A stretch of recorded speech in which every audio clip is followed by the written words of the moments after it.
welcome to our Republican State Legislator Forum. First, I'd like to bring Pastor Mike Munoz up to give the invocation, so if you'd all please stand.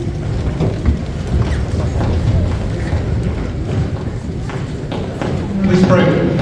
Father in heaven, we just thank you that we can do things like this.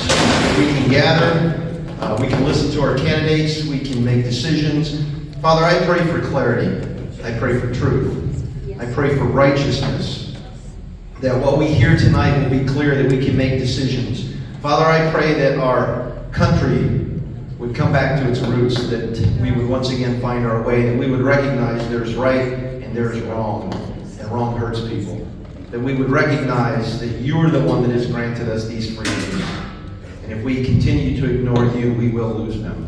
So Father, restore our country. I pray for all those speaking tonight, and I pray for all those listening tonight. Bless this evening, for we ask all of us in Christ's name. Amen. Amen. Now if you would join me for the pledge. I pledge allegiance to the flag of the United States of America and to the republic for which it stands, one nation, under God, indivisible, with liberty and justice for all. Please be seated. No. Stay standing, please. I'd like to welcome Rebecca Hughesby to sing our national anthem.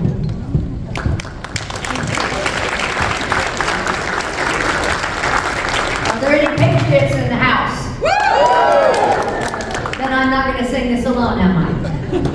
I hope not. Oh, say, can you see by the dawn's early light what so proudly we hailed at the twilight's last gleaming, whose broad stripes and bright stars through the perilous fight o'er the ramparts we watched were so gallantly streaming, and the rocket's red glare, the bombs bursting in air, gave proof through the night that our flag was still there. Oh, say does that star-spangled banner yet wave o'er the land of the free and the home of the brave?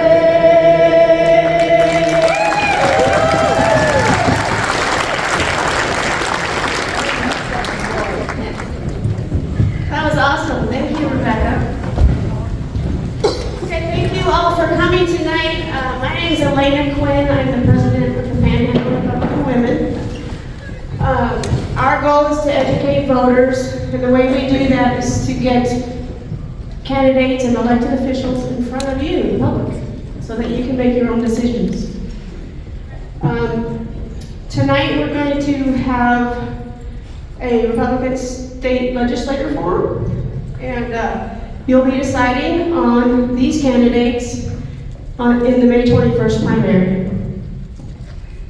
We've been collecting questions on our website and through email, and I'll warn you right now, they are great questions. Boundary County came with the hard questions. So good job, y'all.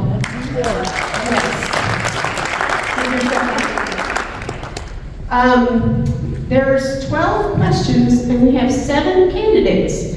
So it could be a long night. So we've decided that halfway through we're going to give everybody a 10-minute break to stretch and go to the bathroom and not have your butts going up. So that being said, I'd like to I'm going to introduce our moderator, Miss Jeannie Borer. And our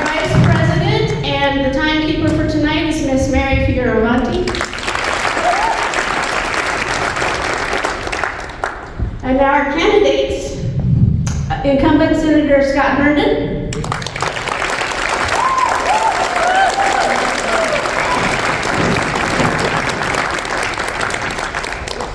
Running against Scott is Jim Woodward.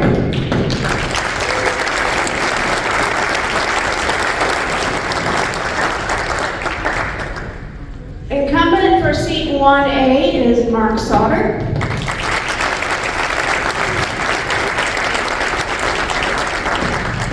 And the first challenger for seat 1A is James Sauter, no relation.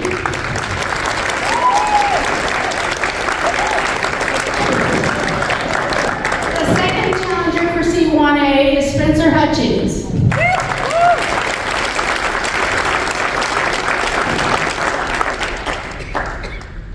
For seat 1B, Mr. Cornell Razor.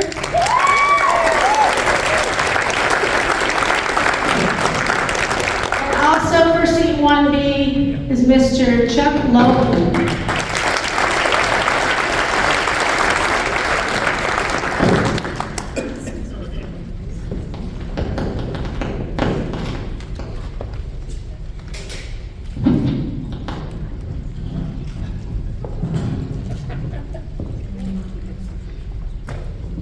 Okay, at this stage, in order to save as much time as possible, I'm going to ask everyone to please hold your applause. If we have clapping between every question, we're going to have a very, very long night.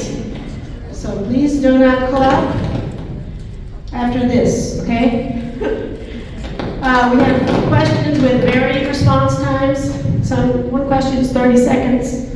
Another question, most of the questions are a minute, and a few are 2 minutes. And if we don't ask a question that you want to have asked, obviously the candidates are right here. So please feel free to come up and ask them. After, yes, of course. Okay, also, there's some additional forums that are going to be put on by other people. We have information at our table. If you'd like to know about those, stop by our table after the forum or during the break. And pick up that information. And at this point, we're going to hand it over to our moderator and we'll get started. Thank you. Thanks, On a side note, we can hear from Elena about the backdrop. I think it's beautiful. Good job. Yeah, amen. Everybody having a seat? Got coffee? All right. Is everybody ready? Yeah. All right. First question with Jim Woodward for 1 minute. What is your view Can we do on any introductions? We get to introduce Introductions, ourselves first. 3 minutes each.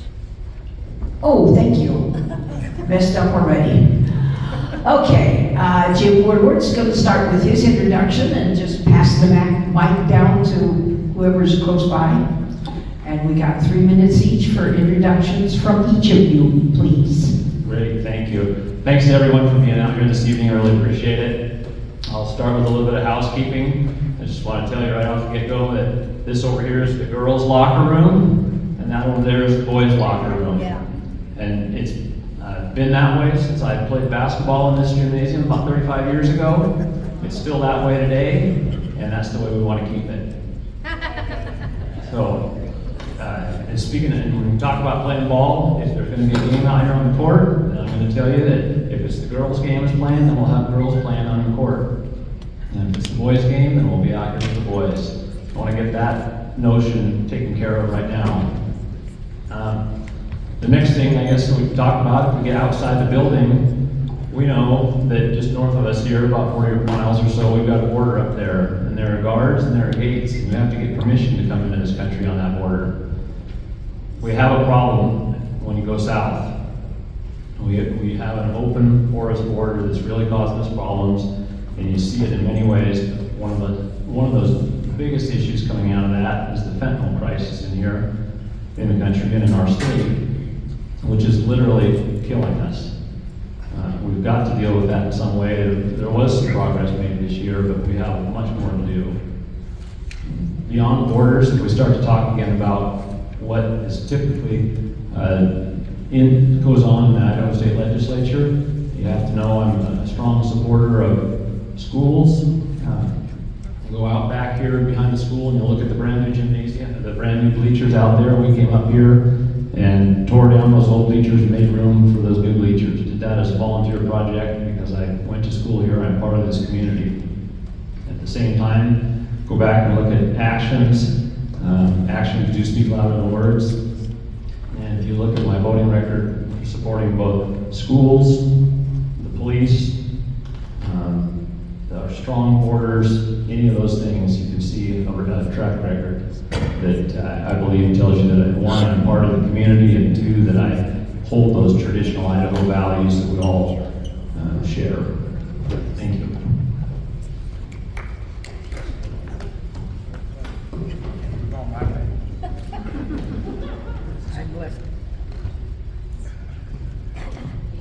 I'm left-handed, it goes both ways. Okay. Good evening. My name is Scott Herndon, and I'm the current state senator for District 1. I'm married to my wife, Arlene. We live down in Bonner County, actually real close to Jim Woodward in Sagal, probably about a mile and a half as the crow flies. I've got 7 children still living at home, ages 10 through 27, and I have told them that they do not have to leave. So, but actually, if you know anybody who's interested in some beautiful girls, my daughters are all unmarried, so you can check them out as the Herndon girls, very talented musicians. So I ran for the state senate for the first time in 2022. When I ran for the state senate, one of my big motivations coming out of the COVID era is that's where we really got to see where our government was. So we saw, for example, that even in Idaho, Governor Little exercised a lot of executive power, and a lot of new money came into the state of Idaho. So the legislature, let's see if this keeps working. The legislature has, turn that on. Try this one. Test 1, 2, test 1, 2. Do you want me to keep doing that? All right, the legislature is basically all the power for the state is in this room. So the people in the United States have retained their sovereignty. That was the unique design of the system. We didn't want a king, and we didn't want to have a single sovereign over us. We wanted to retain our own sovereignty, and we have granted our sovereignty to the Idaho State Legislature. So the Idaho State Legislature has 2 jobs. It has all of your sovereignty. I represent 53,000 people in North Idaho. The legislature makes the rules for the family of the state of Idaho. And the legislature also spends the collected money for the state of Idaho on the things that we care the most about, where we want to put our shared resources. We saw that get way out of whack. In 2022, I could go without. Tell me if everybody can hear me if I just talk like that. In 2022, Idaho's Republican-dominated legislature, 82% dominated by Republicans, ranked 41st out of 50 states for how conservative the legislature was. And between 2019 and 2022, we grew spending from $9 billion to almost $13 billion.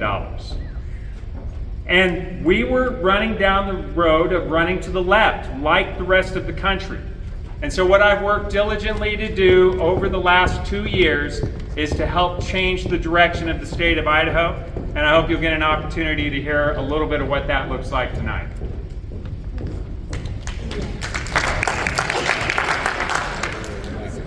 Hi, I'm Mark Sauter. I'm the incumbent for today. Use the microphone. I think the microphone, the first one was fine. The blue one. I think the blue one was fine. The blue one was better. Hello? Try that. I'm Mark Sauter. I'm the incumbent for District 1 seat A. I'm a retired fire chief, worked in the fire service for 30 years, then another 3 years in city administration after that. And then since I've been in Idaho, since 2012, I've lived in Sandpoint. I've done a lot of work with the fire districts here, volunteered with the high school, and continue to do that to this day. I've always believed in being a part of your community. I've done my best to be a part of the Sandpoint one. Like I said, when I came up here, I'm from Southern California, came up, I went to Priest Lake first and fell in love with the place. And my guess is if any of you are transplants, you probably did the same thing. Once you get up here, you'll love it. So it took me a long time to get up here and relocate, but I fell in love with the place and still am. I essentially find myself being a representative for all of you, like I was when I was a fire chief, to try and represent the entire community. Whether it's 2-year-olds or 20-year-olds or 82-year-olds, somehow I seem to stand up and say, what's our community need and what's good for our area? So I focused a lot on our healthcare system and our education system. Education is not just K-12, it's our career technical education as well. But to me, those are the two pillars of our area. If we don't have a good healthcare system and a good education system, then it's going to be tough to keep our kids here, tough to raise our families here, and tough to grow up here. So I think those are really important pillars that we need to continue to support. I want to be very careful. I'm very careful with our tax dollars, and I believe I'm very conservative and Republican. However, I also believe that we have to support our communities and our educational systems. So I'm real proud of my voting record, and I'm real proud of what we've accomplished in the last 2 years. So thanks, and we can talk about other things later. Thank you to the Panhandle Republican Women for hosting this forum.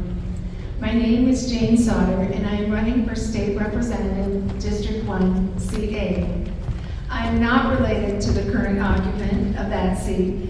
In fact, I am hoping to replace him because I don't believe that he represents liberty-loving constitutional conservatives.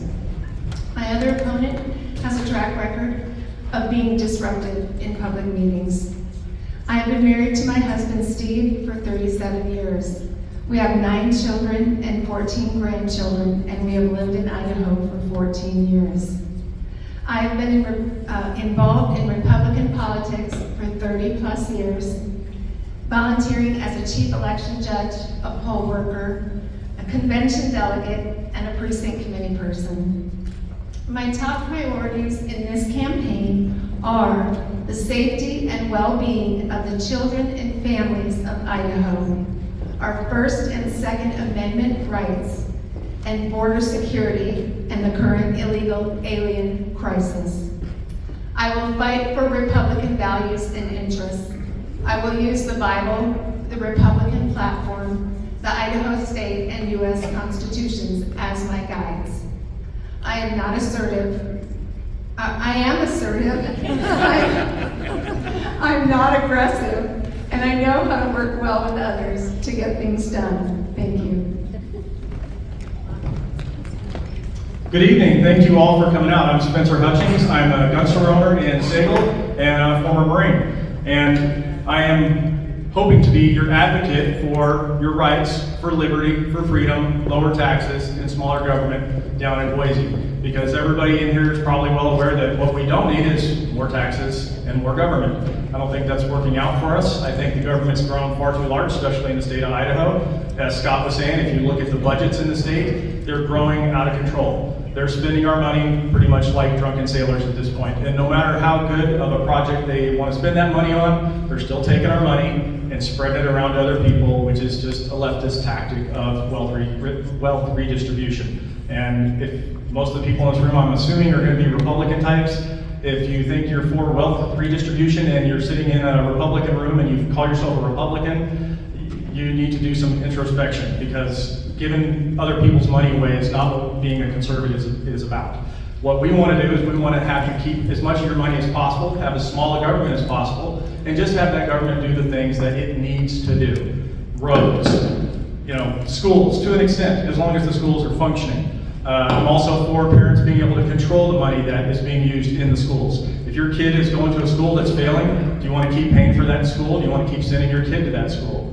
I don't think a lot of parents do. I think parents would like to have a choice, maybe get a voucher or some kind of system where the parents get that money back and they're able to use it to send their kid to a school that works for them and for their child. Right now we don't have that. There's no competition in the school system. The school system is basically go to the government school or just give us your money and use your own money to fund your own education of your child. And I don't think that's right for the parents. I don't think it works for kids. I know it didn't work for me when I was a young kid. I grew up in California outside Yosemite National Park, and the schools didn't work for me. I was not a very compliant child. I was that 10%. You know, I was the one who always asked the funny questions. I was the kid in Sunday school who asked the guy teaching us why we spent so much money on this beautiful church and couldn't we use that money to help poor people. So I sit in the corner for that one. But I'm here to represent you guys, hopefully to get smaller government, less taxes, and a government that works for you and is true. I think it's just really odd. I'd also, I think it's the system, I don't think it's the mic. I'd like to get some more truth in government. I think most of us are sick of being lied to by the government. We want truth from people. I don't want you to ever wonder what I'm going to vote for. You should already know, because I'm going to do what's right for you. I'm going to tell you the truth, whether it's a good truth or an uncomfortable truth. You're going to get the truth, and then we can talk about what we need to do to fix whatever the problem might be. But you're always going to get the truth out of me. Spencer Hutchings, thank you. I'll use my outdoor voice if that'll work. Yes. Okay. I've called the cows home a few times. I'm Cornell Razor. I haven't spent as much time as I wished I had in Boundary County. Now, when I was a kid, I did, but we mostly came up here and hauled hay back to our cattle ranch because you guys have better hay. But don't tell anybody I said that. I grew up in Bonner County. I have a wife that I've been married to, Kim, for 47 years. She just texted me. And she's doing what she normally does when I got involved with politics. She said, I'm praying for you, go get them. So here I am. I have 3 kids, and they read the book, so we have 16 grandchildren. All of them grew up around here. My grandson Luke runs the Army surplus store for me. I've been involved in logging and in mill work and in various and sundry other occupations to put money on the table. I know how hard it is to keep money on the table. I know that the state government, as has already been mentioned, has gone from, I remember years when I used to get Ron Crane's CD of the comprehensive and annual financial review, and we were looking at $900 million to $1 billion to $2 billion. Now it's $13 billion with a B. And so I've always been a fiscal watchdog. When I was a county commissioner, we helped reduce our budgets. I worked at, some of you maybe remember the caribou issue. I'm going to wander around a little bit here so you can take notes and ask me questions about this later. But the caribou issue, we fought that with the Fish and Wildlife, who was going to impose 376,000 acres of no man's land in Bonner and Boundary County. And I was the chair of the county commission at the time. We used an unknown, or a relatively unknown federal procedure called coordination, and we were able to stop the federal encroachment on our lands here and continue to use them. I learned to work with other counties, I learned to work with other commissioners, and I learned to work with people. I keep notes. If you call me, I will write it down and I will call you back. One of the things I did as a commissioner is I kept a spreadsheet of all the information that I needed when people called. And one of the most often responses I got when I would call them back was silence. Hello, are you there? And they'd say, you called me back. I will call you back. I'm running for seat B in Legislative District 1 and a little bit of civics here. Everybody in here that lives in Boundary County can vote for both legislative seats, A and B. That changed many years ago. So you can do that. You can vote for all your commissioners as well. And I have 30 seconds. I'm going to be done now. But ask the hard questions. I'll answer them. I have contact information there. My website is Cornell for Idaho with 1 L. The university spelled it wrong. It's CORNEL for Idaho.com. Good evening. My name is Chuck Lohman, and I'm running for the 1B seat as well. I want to thank the Panhandle Republican Women because they had the integrity to invite all the candidates to their forum. So I want to thank you tonight for doing that. I've been all over the world. I've worked in 8 countries. With the U.S. military, I've been deployed to Iraq and Afghanistan for 39 months, and I spent 9 months in Korea. As well, I've worked with the Jesus Film Project and Campus Crusade all over West Africa and India. I've seen good governments doing good things, and I've seen horrible governments doing horrible things. That's what drives me to be here tonight.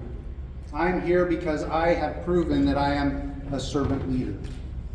I'm the kind of person who wants to take the time and understand the problem, understand the issues that we have, not just from my own team's perspective, but we need to hear the whole perspective so that we can understand the whole problem.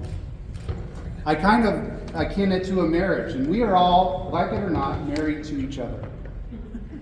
Right?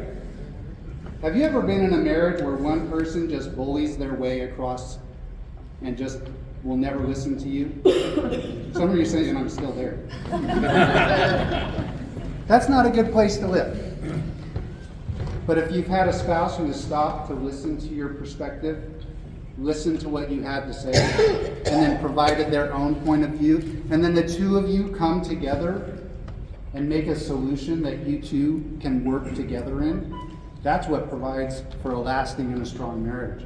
And I would pose to you tonight that that's what we need to do for our country, is to put away the media that wants to just bait you in with clicks, right?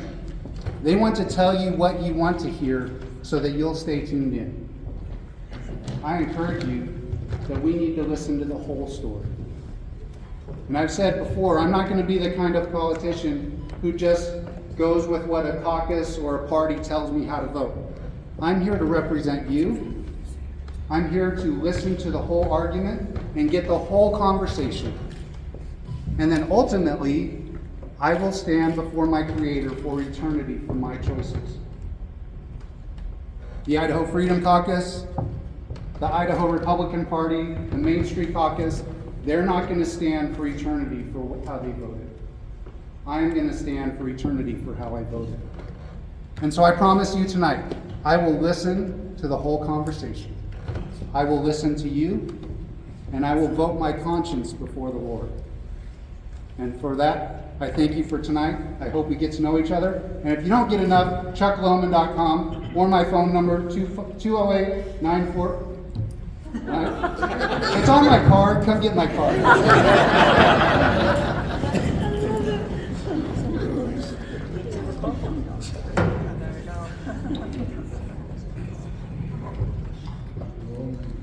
Well, we'll see if we, maybe not. We'll see if we can make it. Do you want to try the red one again?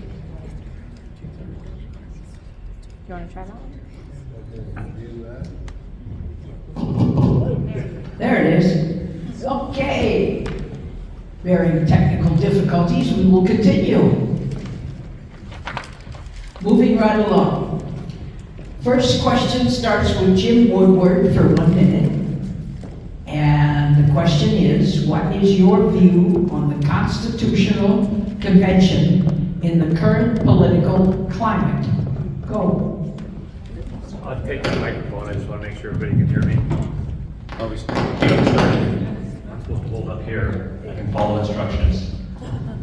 The current constitutional convention in the current climate, I don't know that I'm familiar or comfortable with it. I have had long conversations. There are a couple of people that have approached me both when I served in the Senate previously, and in the last year or two I've had more conversations with folks, because we do have an active contingent of people around in our area, in the state, who would like to go forward with a constitutional convention. And so we've had those long conversations. I think that we are at a point in our history right now as a country that we're probably just not quite as stable as we ought to be, to go in and try and take our very one founding document and modify it, and not knowing exactly what the ground rules are from that process. I just don't think that that's so clearly defined that we just turn everybody loose in a convention and see what comes out. So if there is truly a way to limit it, I fully support term limits, and I fully support a balanced budget amendment for the U.S. government. I think that's, here in Idaho, we balance a budget every year, and Mary says that's it. But we balance a budget every year, and We should move. We have, in fact, one time voted for term limits, and then the legislature turned around and removed those. So I would still support term limits. That was 2 years ago or so. Thank you. Pass it to the. Same question. Same question. I So- can repeat it if you need it.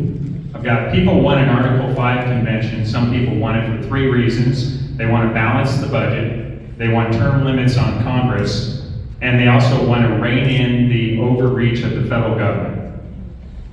Give you some reality and some facts. We actually don't balance the budget in Idaho because of our $13.6 billion budget. 1.6 billion of that is national debt. It is nationally debt financed. How do we say no to that? We don't have to wait for the Congress to say no. The Idaho State Legislature can vote no on that federal money right now without having a convention of states.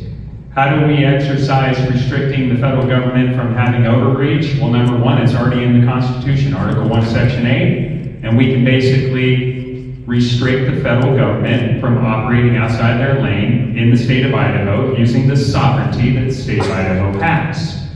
How do you impose term limits? On the next election, impose term limits. Thank you. I don't support a constitutional convention. I think we have a pretty good constitution as it is. I think from a leadership perspective, we're much better off working out amendments prior to that and then working state by state and getting it where it's a target that we all share long before we walk into a room. I think there's just way too many chances to have it go out of control. And I think I share the interest in term limits and balancing our budget. And I clearly believe that we need to be careful with how we spend our state money. But I don't support a constitutional amendment or constitutional convention. And I do think we need to do some work here and then forward it out to our neighboring states as well. Thank you. I do not support an Article 5 convention. The same people that call that convention, choose the delegates, and run that convention are the same people who are not following our Constitution now. So to open up our Constitution, I think would be very dangerous. Try this again. The Constitutional Convention thing is kind of a trap at this point because Idaho's already picked its delegates to go to that. So take a wild guess who's going to be going. It's mostly rhino type people or people that don't really have their interests at heart. So we're already kind of sabotaged from the very beginning. So it's going to be a really bad idea for us to participate in that. I mean, the idea that we're going to fix a bunch of stuff in the Constitution is great, but it isn't going to work out that way, I don't think. I think it's already been completely corrupted. What we need to do, what I need to do as legislator in the state is put pressure on the governor to exercise his powers, as Scott was saying, where we don't let the feds come in and harm you. We can stop them. We don't work for the federal government. The federal government works for us. And a lot of people have forgotten that. You know, it's not a compact with the government, it's a compact with the states. And they are subservient to us, but we have weak governors and weak legislators that won't do it. We need strong people who are going to push back on that. At one point, a bill came through Congress that would essentially generate welfare for the cod fisheries of Upper Maine and the New England area. And that bill came through, and the city president at the time, vetoed it, and this airplane will end. He vetoed it, and he explained why he vetoed it, and basically the long dissertation he gave broke down to the federal government has no business being in the business of giving welfare to corporations. Do you know when that happened? It was 1797. That's how long it lasted. We give them one job, and they haven't done it. So giving them the responsibility to play with the document that they're disobeying is a foolish idea. I can't see any good coming from that. So I'm against the Constitutional Convention. And yes, I'm against the Constitutional Convention for many of the same reasons. It's open for too much to change. It would be very hard for us to hold it to, like some have said, just to holding term limits for Congress. Lots of things can happen that would not be beneficial for us as a nation, and so no, I don't support the Constitutional Convention. If you could give that to Scott Herndon, please.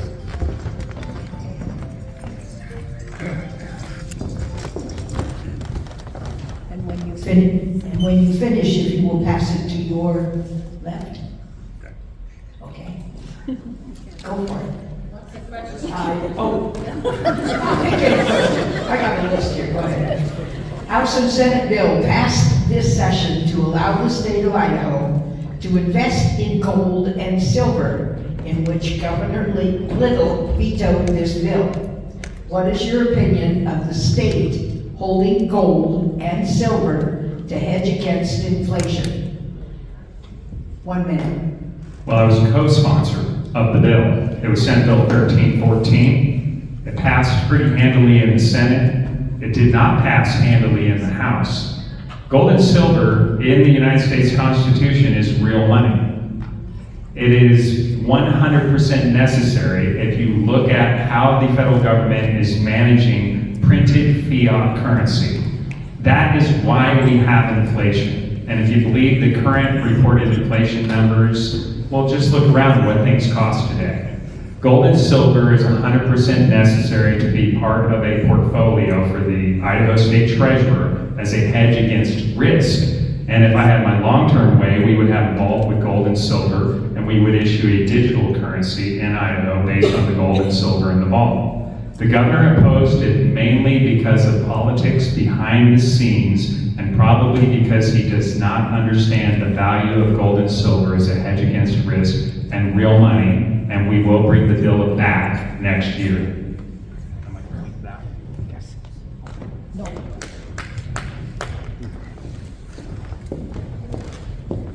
I am in favor of building gold into our portfolio. I'm also interested in gold-backed currency for folks to purchase into personally as a form of currency. That was passed a number of years ago in Idaho as well. So,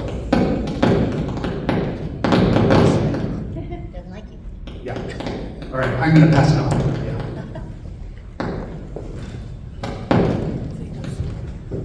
When I was a young man, I went to the gas station in Sandpoint, Rocky 76, and I pumped gas and checked tires and checked oil, and I put fuel into people's cars, and it cost them 2 dimes for a gallon. If you have the right dimes, it still does. And so I'm a proponent of sound money. I feel that sound. I think that's a distraction. I feel that a couple of sound money bills have helped and sent them to the legislature when I was back in the 80s and 90s. We tried to get something generated at the time. And so I like the idea that the legislature tried to get part of the portfolio of the treasurer to be able to invest in sound currency. I would also like to see some legal tender laws passed that remove the capital gains from using gold and silver. I have some ideas about sound money that I think will comport with what Scott and some of those other legislators are looking to do. I think it's a good idea to get our money back based on an actual commodity that's useful rather than paper.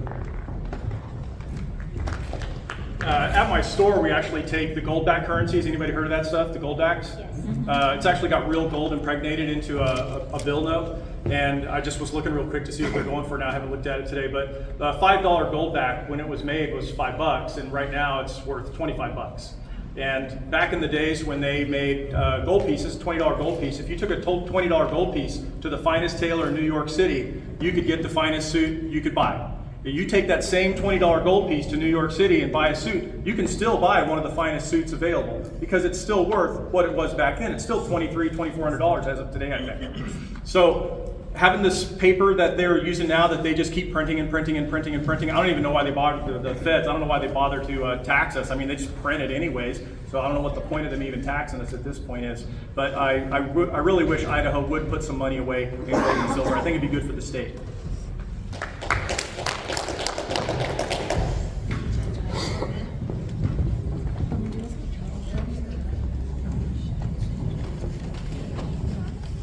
I support backing Idaho finances with gold and silver.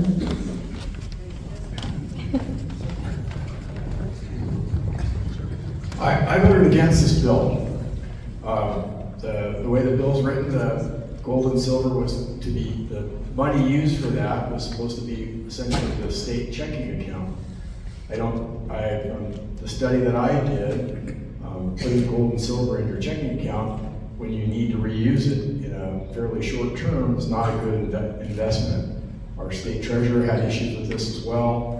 I think that's one of the reasons why the governor vetoed it. The state's done very well with investments, and it's worked out well for our state. We're very secure financially. Another issue is when you buy gold, you have to buy it, you have to pay to buy it, pay to store it, and also pay to pick it up and cash it in. So there's a lot of cost to gold, and the financial, bless you. And the statement of purpose didn't mention all the different financial costs to it. So I didn't think it was a responsible, conservative thing to do, to use our checking account for that. Maybe we would use it for some other savings, long term, not short term. Thank you. Gold and silver are a great investment, and I believe in a sound currency. I think there are some politics that go along with this bill. So if you take a look at the company that's usually pushing this bill, which is, I think the name of it is an Eagle, it's the Eagle Money Metals Exchange, and they're actually a subsidiary of a company that's back east in South Carolina. So this is just like always, follow the money and you'll see the reason. And so that company sells gold and silver, and they do make significant contributions to legislators in the state of Idaho, and would like to be able to sell that money to the state. So I think that that's really what's driving this. It's again an out-of-state interest with a reason for their motivation on that legislation. But as I said in the beginning, sound currency and gold and silver are fine. Wherever you want to invest. You started it, okay. All right, then it goes down to Chuck Loman.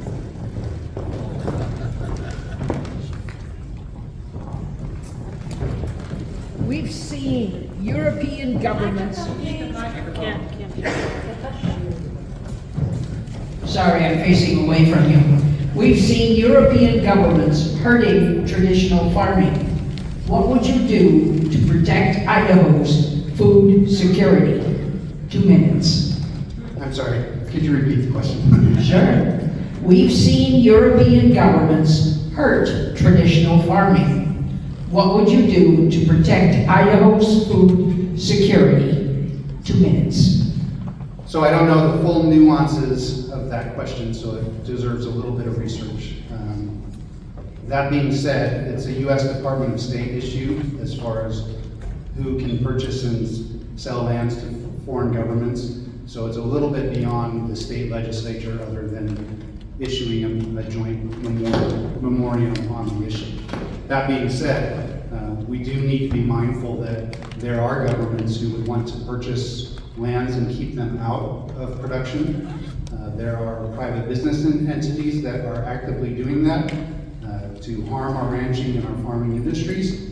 And so we need to be, one of the things that I would look to supporting is a bill that would make it criminal for an individual organization to purchase up grazing rights and then not use them.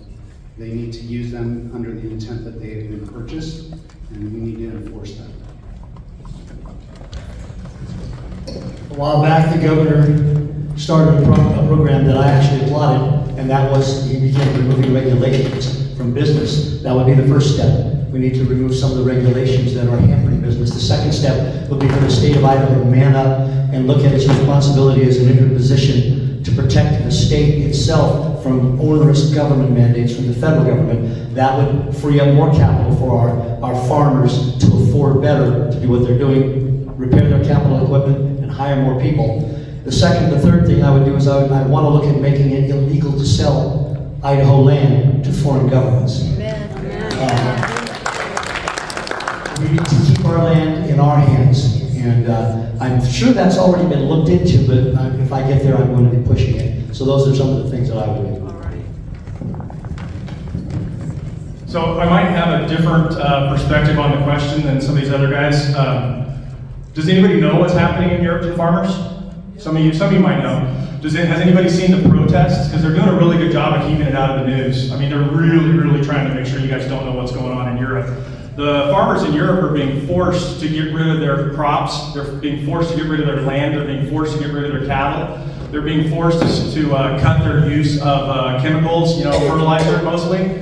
And the farmers, bless their hearts, are going into these cities where the rules are coming from, going to the capitals, and they're showering the buildings in manure. They're driving their tractors and blocking the roads. And I'm talking hundreds and hundreds of farm tractors going into these city centers and coating the places in manure because they don't approve of it. They're not doing anything violent. They're just showing these people they don't approve of what's being done to them. And I hope that if they try and implement some stuff like that here, I'd love to see us do the same thing. Because when they tell us that, I know you have 100 acres, but you're only allowed to farm 50 of it, I want us to say, no, I'm not going to do that. This is my land and I'm going to farm it. I own it and I'm going to farm it the way I want to farm it. Now, we all have to have some kind of boundaries. You can't farm it with radiation or something, but within reason, people should be able to farm their land the way they want to farm their land and run their crops the way they want to run their crops. And like Cornell said, we need to keep people that are not citizens from buying our farmland. The Chinese have no business owning our property. None. They shouldn't have it. It should be illegal for them to own our property. Thank you. My husband and I have been proponents of regenerative and organic farming for many years. We stand by that, and we also, in the Republican platform, one thing I would change is that the federal lands, the lands in Idaho deemed federal, would be returned to Idaho, and that would open up a lot more opportunity for growing possibilities. Last year we passed, I can't remember the hospital now. Last year we passed legislation to prohibit foreign governments from buying Idaho assets, Idaho property, Idaho water, other Idaho services. So we pushed back on that last year, pushed back on the Chinese issue and other foreign governments. Idaho is the number one, you could say number 1 or number 50 as far as state regulations go, but we can always do more to try and help out our ag industry with watching our regulations. So I have a good contact with the Ag Bureau and with the Farm Bureau and the ag producers. So we try and stay on top of that. We can also try and help out with our transportation issues for farming. We've done that as far as getting our product moved around. We did some more work this year with the dam system out of Lewiston, so we can continue to do that. I'm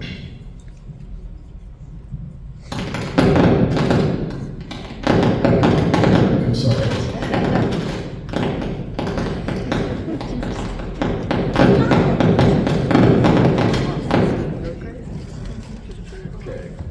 The other thing our farms need is they need a consistent supply of workers.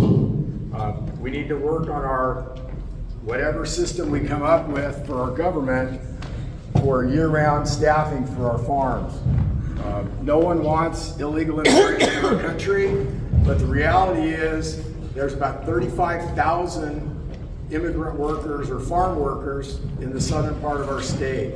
We have them here. I think it's the HJ2 workers that are here up in the hop farm. So systems can be worked out. We can get good work and it'll help our own country and help our own businesses. But we need to continue to push for that. We did it this year with Senate Joint Memorial 2. We did it with some other immigration work. So, but we're gonna have to continue to work on that to make our farm strong.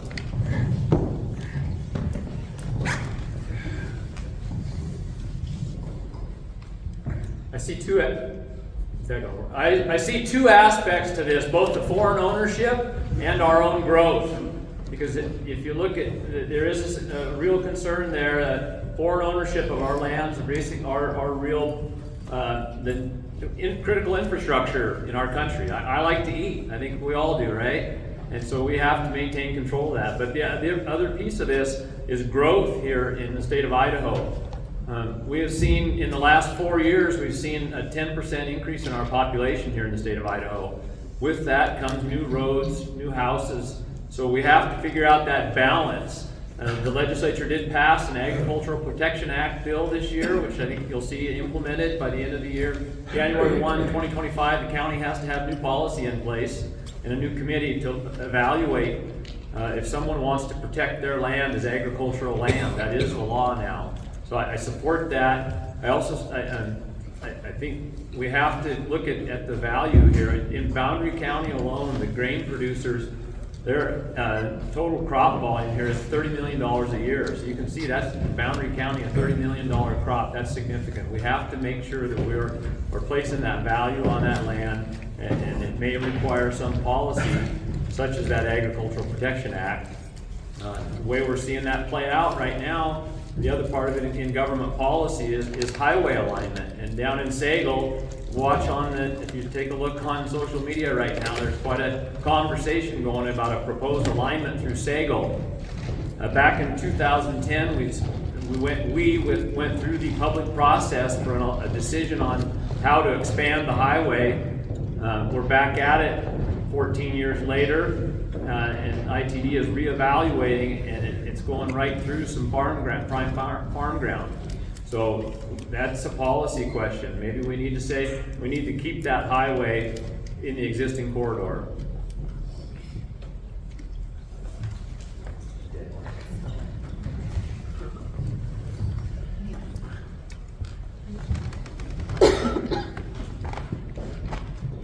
So when I think of food security, the first thing that comes to my mind is you probably know that a major portion of the U.S. agricultural industry is entirely dependent on subsidies from the federal government. Does everybody know that? Okay, that's not food security. You cannot be food secure if you're depending on a national government continuing to grow the national debt past $35 trillion to sustain your industry. We are also not food secure when right now in that model system, the Idaho Dairy Association has 70% of their workers in the state of Idaho are illegal immigrants. That is not a sustainable model for agriculture. Now, why are they in that situation? National policy and their own policies. We used to have dairies throughout the state, 200 cow dairies that were profitable, and when you put 10,000 cows out in the middle of nowhere and you need people to take care of them, who's out there to take care of them? So, and they're also making per hundredweight on their milk. Whereas my brother is a local dairy that makes a good profit on a much smaller dairy, and it's an organic farm. That's food secure. And that's something that we need to look at if we want to talk about food security. I'll add one more. I've been getting a lot of geoengineering emails lately. There are DEQ and Idaho Department of Agriculture are involved in rainmaking in the state of Idaho because they want to increase rainfall in the Snake River Aquifer, which is the major ag area in Idaho, and that has harmful effects to human health. That does not help food security, and it doesn't help our security. And yes, we did ban foreign governments from owning agricultural land, and so that was another plus because that's another area of food insecurity.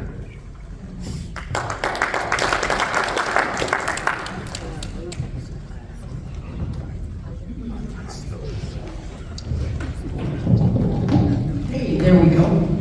Okay. Before 2008, we had a law where countries could implement a local option tax.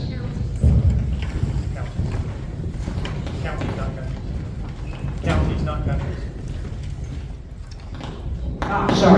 Had a law where counties could implement a local option tax. Oh, this is annoying. To pay for capital expenditures such as jails, water systems, and sewer systems.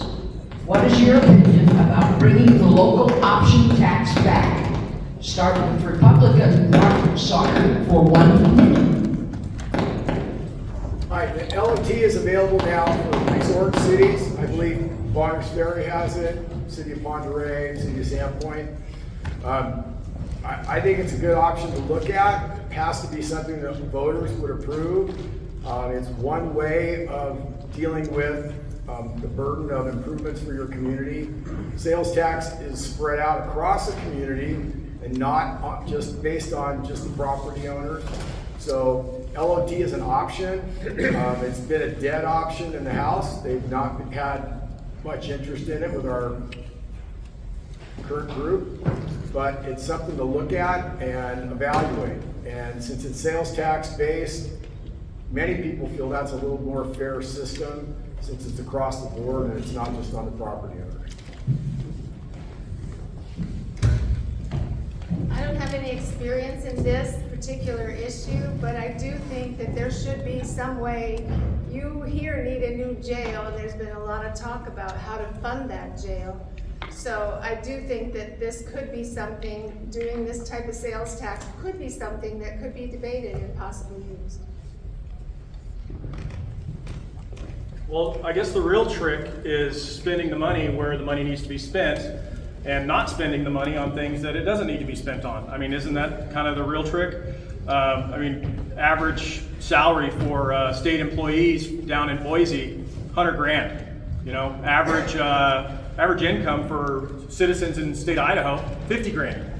So maybe if we weren't paying our state employees so much, maybe we would have a few more bucks we could spend on stuff like that. If it came down to actually having to implement some local temporary tax, I guess if you have to. I mean, I don't think that those tend to be temporary.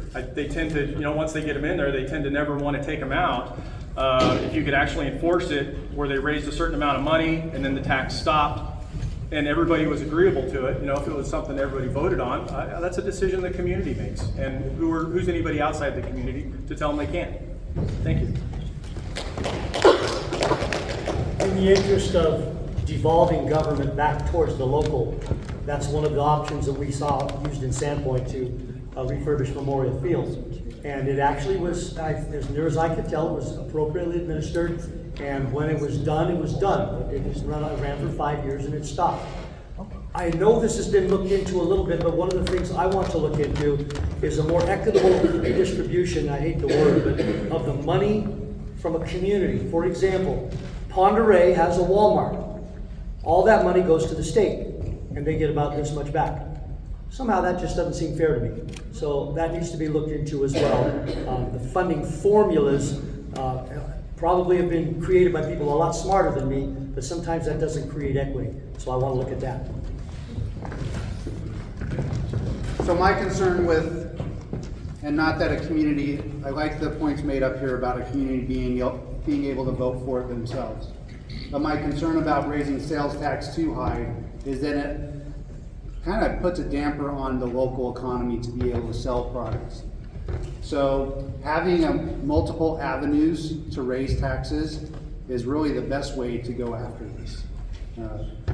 One thing I will, House Bill 521, it's a sales tax increase and a property tax decrease, but most of that money is going to the biggest school districts. It's not going to the school districts that need money to repair and update their schools. And so when we talk about sales taxes, we've got to be able to look at those impacts and diversify how we fuel our government systems. Okay, thank you all. We're up to question 5. One exception. Okay.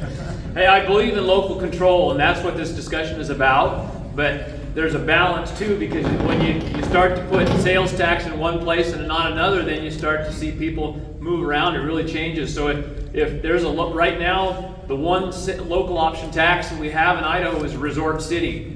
Bonners Ferry does now qualify. So does Ponderay and Sandpoint. The big cities don't. Kootenai does, you know, Coeur d'Alene, so on. But if there's an extra 1 or 2 cents in Ponderay and then not in Sagal, how does that affect the car dealerships? That puts them on an uneven basis, right? And so that's what you're trying to get at. I can tell you the politics too, that there will be no local option taxes in Idaho as long as the current Speaker of the House is in office. And I say that, Mike Moyle, I get along fine with him, but he is not going to allow that to happen as long as he's there. He's been there 26 years. So you're not voting on him, but he's an example of term limits. I'd still say that to his face too. But those are some of the balances to make on local, but the principle at its heart is, yes, keep the decisions as close to home as possible. I don't disagree with keeping decisions close to home, but when we're talking about a local option tax, how many people, when you think about sales tax, property tax, and income tax, and other taxes, think that, gee, maybe I'm already paying enough tax total? So when we're talking about another local option tax, we're talking about an additional tax. Every time we start a tax, first tax in the territory of Idaho back in the 1860s was property tax. Then we added income tax, then we added sales tax. And every time we talk about adding a tax, we're going to spend it on a new thing. But if you add up the total, $3 billion of sales taxes right now is how much goes to the state, and it gets diverted to 180 boards, agencies, and commissions, some of which should not exist, which is why I vote no on some budgets. And there are things in those budgets that we should not spend. And if we actually had done that last year, you could have practically eliminated all property tax with the surplus that we faced last year in 2023. But the condition of the legislature tends to be spend, spend, spend, and honestly rubber stamping budgets that the agencies bring them.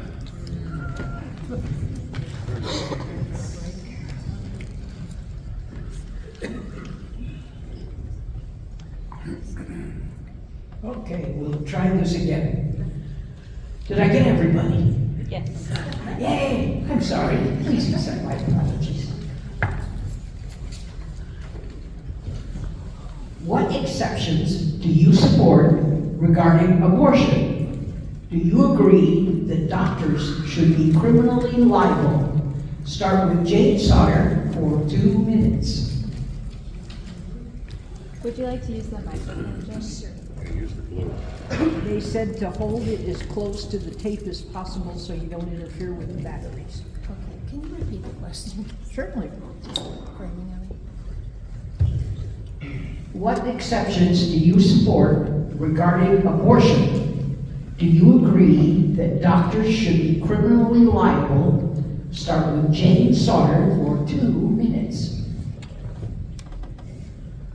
Well, it's my personal belief that a baby is a baby is a baby, and if they're alive and someone's going to take that baby's life, then that's just not right.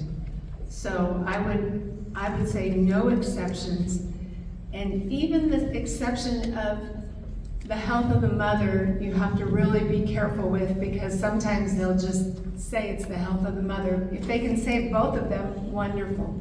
But there's always been cases where one or the other is going to pass away and in a really serious situation. But as far as the other exceptions, I am not in favor of any other exceptions. And I do believe that a doctor that would take the life of a baby just to take the life of a baby should be charged criminally. The left did a pretty good job of influencing a lot of people in the last 40, 50 years to try and convince them abortion was okay, didn't they? I mean, they really did a good job on some of the kids. I was counter-protesting the pro-Planned Parenthood people in Sandpoint one time, and it was scary to me. It was scary to me watching these young kids come out, and they were, 12, 13-year-old kids wearing Planned Parenthood stuff. And the only thing that I didn't want to, they tend to say you're harassing the people if you talk to them and stuff. The only thing I said to them was, do you know who Margaret Sanger is? And that's all I'd say, go look up Margaret Sanger. And that's the only thing I'd say to the young kids. Please go look up Margaret Sanger for me, please.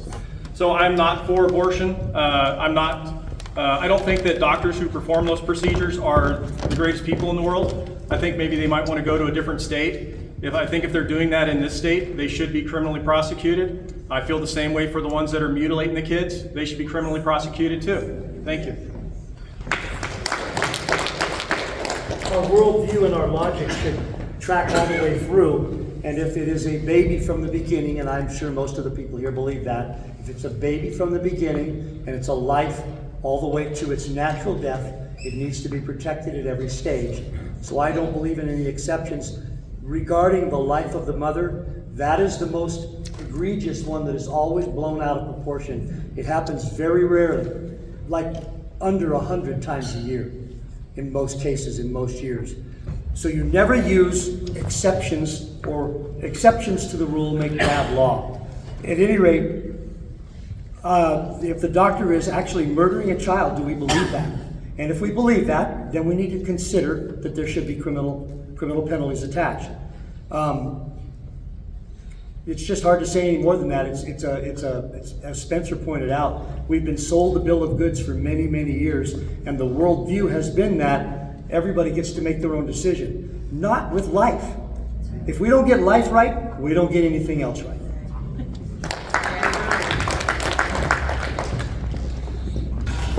So I am 100% against 93% of the abortions that occur in the U.S., which is for elective reasons.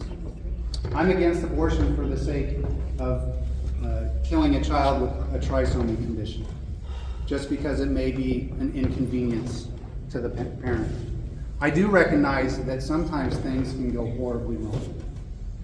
And at those points, people need to be able to make decisions very quickly to save the life of the mother. One of the things that I propose is, just as we would require a police officer to come search your property, to pass certain legal tests and then get a warrant from a disinterested magistrate, in the same way for these extreme cases for abortion, we want oversight. So that, as Jane pointed out, that they're just not going to say that it's for the life of the mother just to do it, right? We want a disinterested magistrate plugged in through the entire course, because when pregnancy goes wrong, it goes wrong very quickly. And we need good people in there making the right decision at the right time. And so I have been in the hospital talking with doctors about options. I've been there to advocate for life. And sometimes there's just no good decision to be made. That's a hard place to be. And so I would encourage you, we need to find good ways that we can all agree on to make sure that the life of the mother is preserved while still protecting the most precious life that we have, which is the life of a child.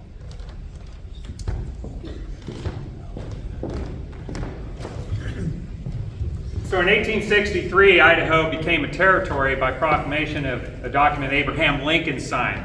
And in 1864, the Idaho Territorial Legislature implemented their first set of laws, the territorial laws, in which abortion was a criminal act, 2 to 5 years punishable in prison, with no exceptions.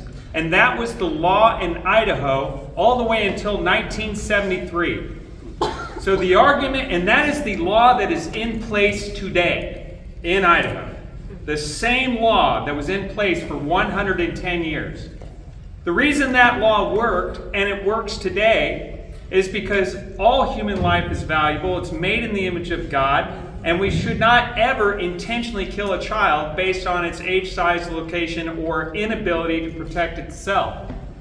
Now, none of the hospitals in Idaho, even though they're making an argument in Bonner County, they tell me they are 100% in compliance with Idaho's abortion reporting law.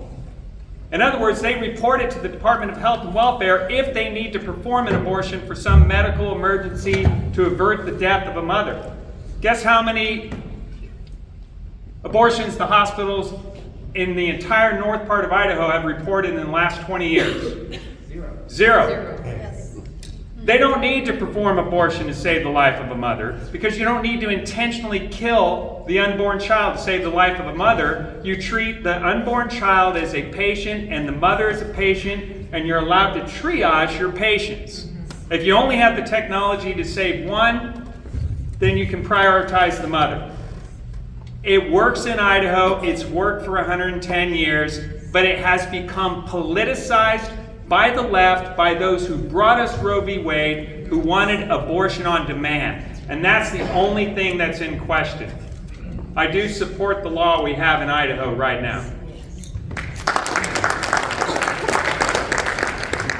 I don't believe in abortion as birth control. I don't believe, actually, I voted on those laws that are in place right now. When I was in the state senate, 2021, 2022, the laws that are currently in place, I voted in support of those, and those laws passed. Now, Roe v. Wade was overturned, and the reality of those laws has struck home that we have a problem here. In the last 2 years, we have lost 22% of our obstetricians here in the state of Idaho, or the OBGYNs. We don't deliver babies in Bonner or Boundary County. How do you have a community if you don't deliver babies? So I believe that for life starts at conception. I just can't find any finite point where you can say that if the cells are reproducing, that there's not life there. But we have to go back and revisit this and say, how do we not hurt ourselves? How do we not hurt the women who are having babies in the state of Idaho? Because right now that's what's going on. The term abortion applies whether a fetus is alive or passed. And so a woman loses a child and a doctor can't take care of that, can't go to the hospital and deal with that. I understand that the body will naturally do that, but sometimes doesn't work out, and a woman might get sepsis.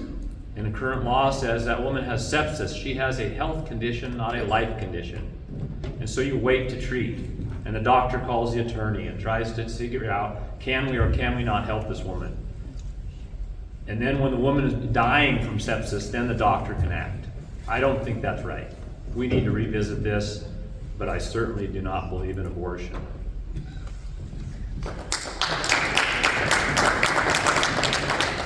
I don't believe in abortion either, especially for birth control. I support what we have on the books today. However, what we're short is some type of a women's health exception. What's that? There's a problem with pregnancy. I'm not sure. I don't believe that the legislature should have a voice in long-term health implications for a mother. If it's a first-time pregnancy, I think the family ought to have something to say about long-term reproduction. Does that ruin that woman's childbearing for the rest of her life? For the 25-year-old woman that gets pregnant while she's married in a planned pregnancy, I think we've got to have something to say about that situation. It doesn't happen very often, but it happens enough that it's driving away our doctors and a lot of our healthcare officials in our state. I can tell you from an EMS perspective, when we have to drive an hour and a half or 2 hours to get to a hospital with a patient in an ambulance, that doesn't work. It's not good for the patient. It takes all your resources away as well. So I think we have to figure out what we can do with a women's health exception, keeping in mind that exactly where we are in our state as far as all of our abortion regulations and our strong belief in being pro-life. But pro-life also means that we can take care of the health of the mother, especially for her reproduction further on in her life. So it also has something to do with keeping our kids here. If we don't provide good health care for our kids that are growing up and our other future generations, then we're just not going to keep our own kids here. So I think two things: stability for our community is healthcare and education, and I think we do need to do some work on our abortion situation. Thank you.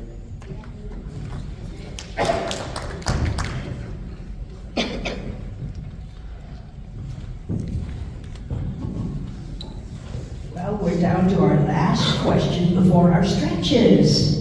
The federal government is responsible for the ongoing tide of illegal immigration at our southern border. However, states can still create laws that make their state more or less attractive destination. What specific legislation will you introduce in 2025 to make Idaho a less welcoming destination for illegal immigrants and so-called migrants to live or work? Start with Spencer Hutchings for 2 minutes. Well, this kind of goes back to what I was saying before about this. The federal government works for us. We don't work for them. You know, the state of Idaho is in charge of their relationship with the federal government. So when the federal government does things like take people off the southern border and just dump them all over the country and just flood different places. And if you look at the stats, a lot of the places that they're dumping these people are red districts for some reason. They're taking a lot of these people from the southern border and dumping them in red areas. I think they're doing it to dilute the voting population on purpose. What we can do, I'd like to see the Idaho State Police and the local law enforcement be able to send these people someplace else, either out of the state or back to where they came from. Currently, they don't allow us to do that. We're not allowed to do border enforcement stuff, and we're not allowed to take these people out, but it'd be nice if we could. If we had a governor that had a spine, I'm sure we could just stand up to the federal government and say, we're not taking these people, you sent these people to us, they're not allowed to be here, out they go. And I don't know, send them to Washington, send them back to Arizona or Texas, wherever they came from. But we don't need to accept these people here, and I would strongly suggest that we try and keep them out. We have kids leaving the area because they can't find jobs. Well, maybe some of these kids would be working these jobs that these illegal people are coming here to work. I mean, if the barley place couldn't get any illegal workers, would they hire local kids, even if they had to pay them a little bit more? I think they might. I think they would. I mean, they're going to have to get their crops picked somehow, and if the students want to go do that, why couldn't they? So what if they have to pay them a few extra bucks and they have to buy a slightly smaller yacht this year? Who cares? Let the kids make a few bucks, let them get some work ethic, and keep the illegals out of the state. Thank you.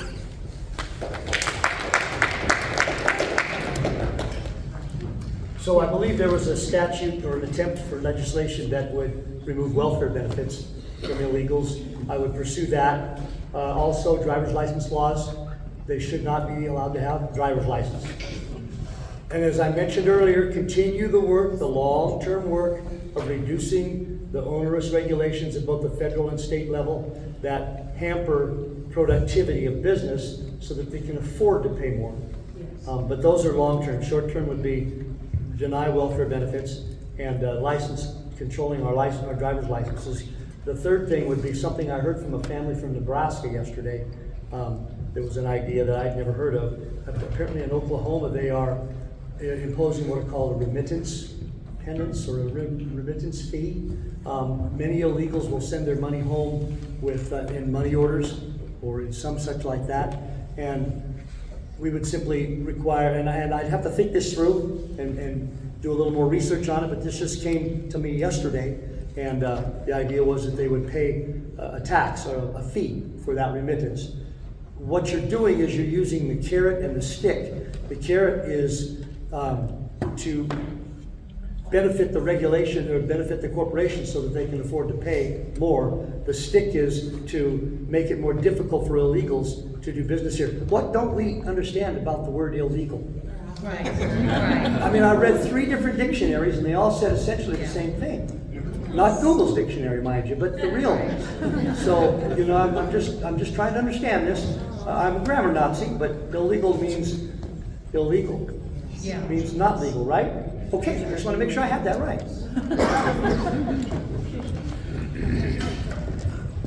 So I have a couple thoughts on illegal immigration.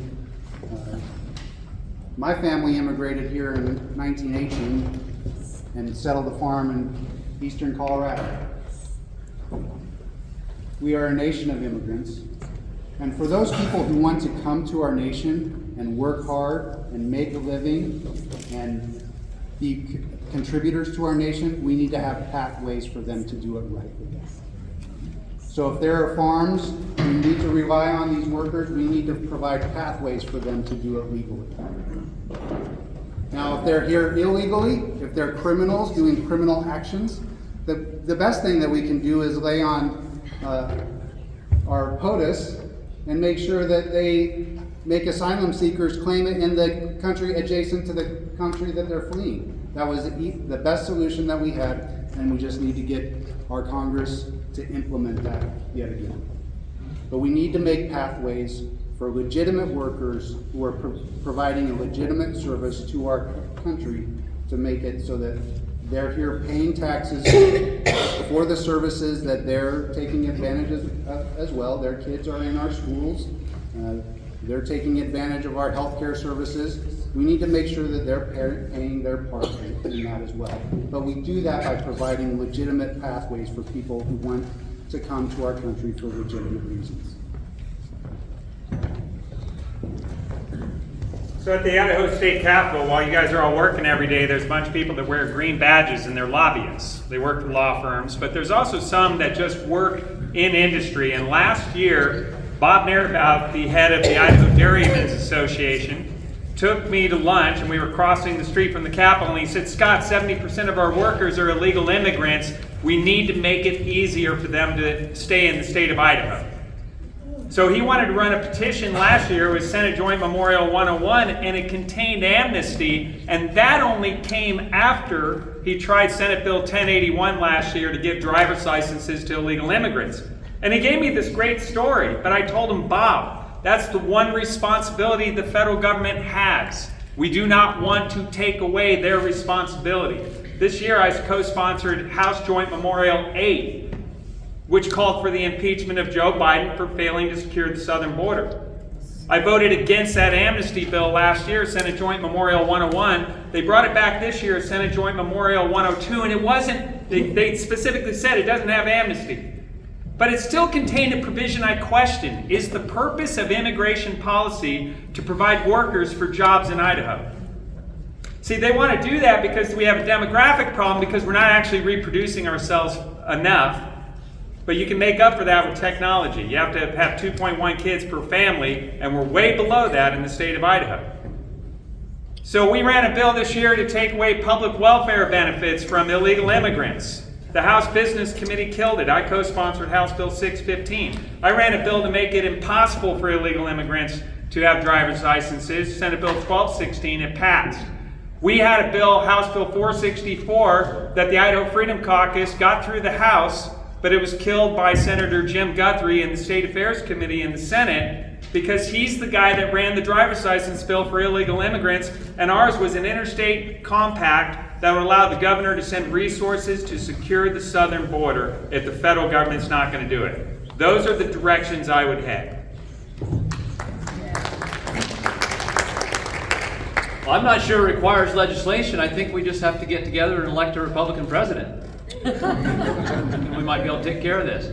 So, what would I do if down in the legislature and we need to come up with a solution? Well, I think that first step is just those memorials that you hear of. The legislature can speak as a unified voice and tell our federal delegation the importance of this to Idaho and to the country. And so we have 2 U.S. senators and we have 2 U.S. representatives, and we need to, and people across the country, all these different states, we all need to be there telling our federal delegation that this needs to be dealt with at the federal level.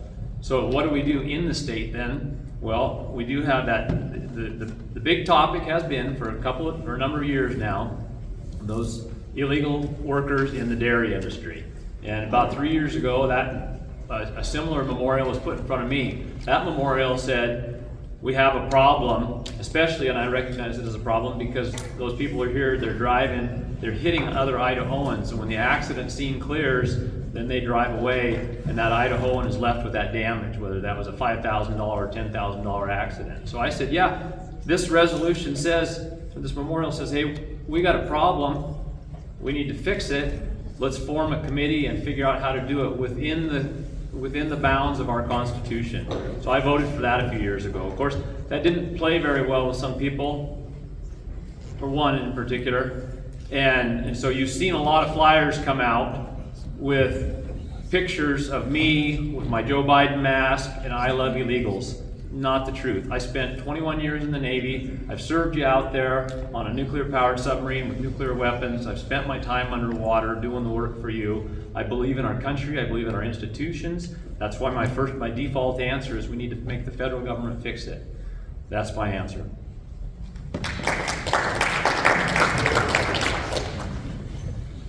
I believe in incentives, whether they're positive or negative. Done right, they work. I think we need to continue to do things that make our state less interesting to people that want to immigrate here illegally. Whether it's driver's licenses, I think this year we passed a bill that said absolutely those that are here illegally can't vote. Crazy as it may sound, we still passed a bill to reinforce that. We passed a bill about fentanyl and human trafficking at the border. another incentive to not have people come to Idaho because of mandatory minimums. The other thing we did was we sent ISP down to the border for some different training missions. Did it stop our illegal immigration to our state? No, probably not. Probably didn't do a lot that way, but it sure trained them up so they can figure out how people are doing human trafficking and getting them into our state, how they're migrating into our area, so they can come back and let other law enforcement officers know this is the way, that this is the path for the illegal immigration system into our state. Last thing we did is towards the end of our session, we passed a bill, House Bill 573, and that actually allowed law enforcement to stop with probable cause and with all due respect for everybody's constitutional rights, but to ask people for ID, especially if they're involved in a traffic accident, confront them. Ultimately, they would criminalize it and go before magistrate justice, convict them potentially, and then they would be essentially escorted out of our state. We got it through the House. We didn't get it to the Senate. Whether that was a timing issue or not, I'm not sure. But we passed 573, and I think that'll help too in making our state less interesting to illegal immigrants. Thank you. I think that Americans are basically kind and generous and humanitarian people. And I think the correct pathway is to turn them back around and have them come in the legal way. And that's just the bottom line. So if I were to do something legislatively, it would be to go back at that, take away the welfare, take away everything. And of course, we keep the emergency medical services because, why? Because we're Americans and we care about people. But we also care about our own sovereignty. And if we don't do something and do something pretty quickly, we're gonna lose our sovereignty as a state and as a nation.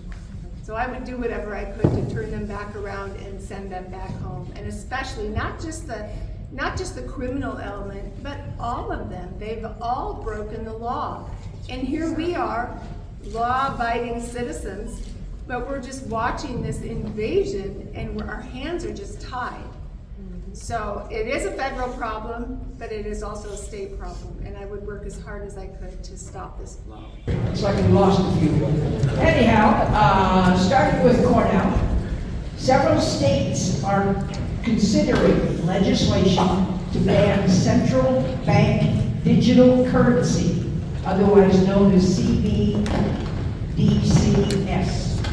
And 2 states have passed laws to the effect. Would you support such a ban in Idaho? Why or why not? Go for it, Cornell. So I would need to look at the legislation to ban central bank digital currency. I am not a fan of central banks at all. I'm a fan of the local banks. The founding fathers intended for the 371.25 grain silver dollar at the time to be issued into production, issued into spending. And it was that was what protected us from not having the right amount of money behind the goods that were circulating in the country at the time. That's kind of a reduced economic lesson. 30 seconds already. So I would be very helpful at looking at something that would stop central banks from issuing a digital currency. I think it needs to be individuals and locals who issue their own digital currencies.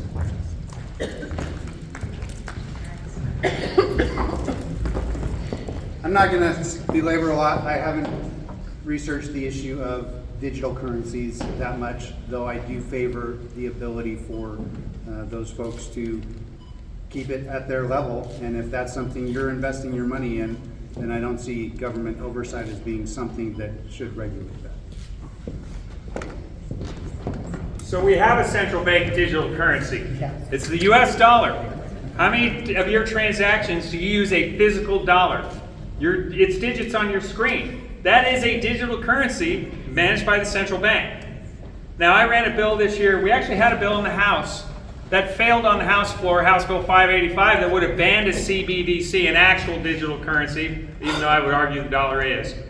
And I ran a parallel version in the Senate, but I actually think the way you defeat a central bank when you're talking digital currency is through free market capitalism. Have a better currency. And there are a lot of them in the free market. And so Florida passed a bill that's an anti-CBDC, and notice the federal government didn't freak out. And why? Because they know that Florida is not going to stop what the central bank is actually planning to do. So my bill in the Senate, Senate Bill 1296, is the model going forward. It's called Distributed Ledger Technology and Protections for that allows for private digital currencies. I think the bigger threat to your day-to-day life from cryptocurrency or digital currency is probably the way that it is produced. The Bitcoin mining you've heard of, and the energy that's required for that. We spent a few decades trying to learn how to conserve energy. Technology helps us conserve energy in many ways. LEDs instead of an old style light bulb. But now, if you look at our energy consumption in the United States, in Idaho, we're going to run out of the ability to keep up with the demand for electrical energy in the United States. That's because we all have phones, we all have computers, all of those different things add to the load. I'll give you the example. Most of us here are on the Northern Lights Electrical Co-op system, and in the last decade, the peak load on that system has doubled. We haven't doubled in population, but we have doubled the load on that system. So I think that the greater threat here is the amount of energy that's being used in that cryptocurrency mining.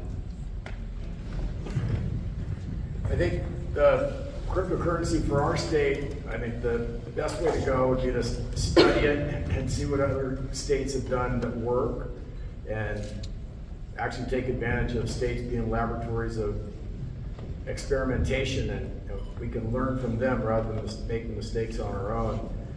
Similar issue was with the Bitcoin mining, that we had a bill in the House that we ultimately voted down.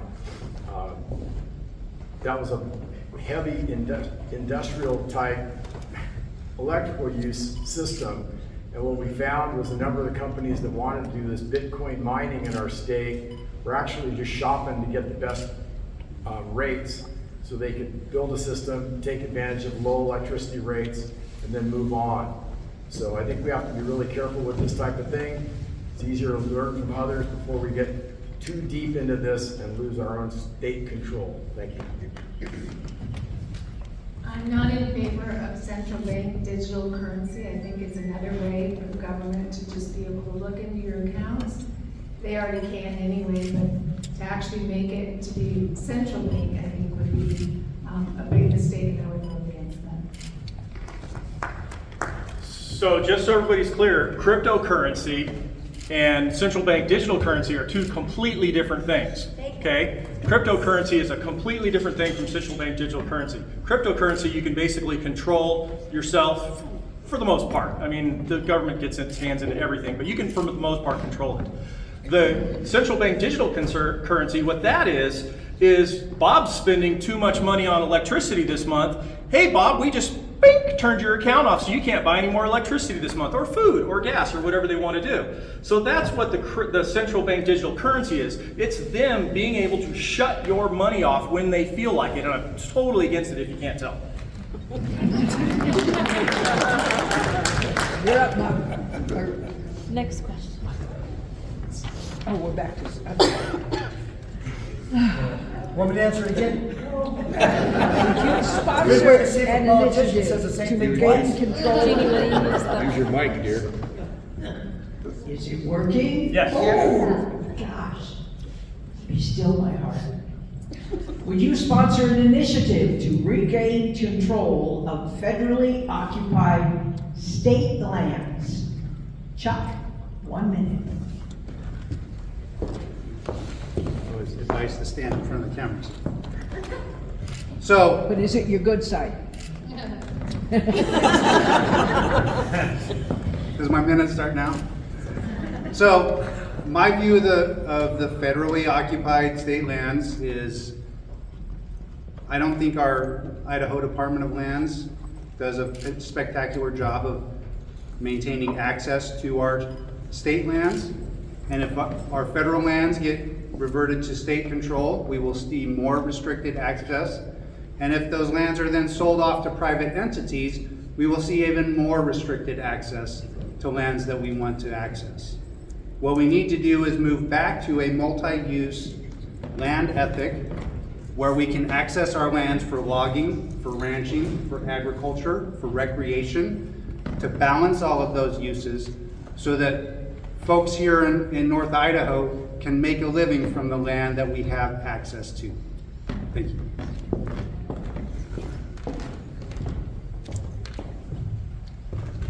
So what's interesting is I think when we talk about federally managed lands, you all know the real problem there is that the federal government doesn't manage those lands. But let's go back to the United States Constitution. I still, to this day, am perplexed how it is that in the United States Constitution, it does not allow the federal government to lay claim to Idaho public lands, yet here we are at 63% of Idaho claimed by the federal government. And if you go to Custer County, it's something like 98% of the county is claimed by the federal government. The solution has been discussed for 50 years. This goes way back to the 1970s, American Land Council, and way back before then. And no progress has been made. And I think where the progress is going to have to start is frankly from everybody in the communities. You're going to have to put pressure on the legislature because it's not enough for one person to sponsor something down there unless people are demanding a change. And that's going to have to come from regular people living in the communities in Idaho. I think that the premise of the question is a little bit off. So yes, we need to manage our federal grounds better. This question has been floating for some time. I went to the title company and I looked at the ownership of those federal lands. And those federal lands have never been owned by the state of Idaho.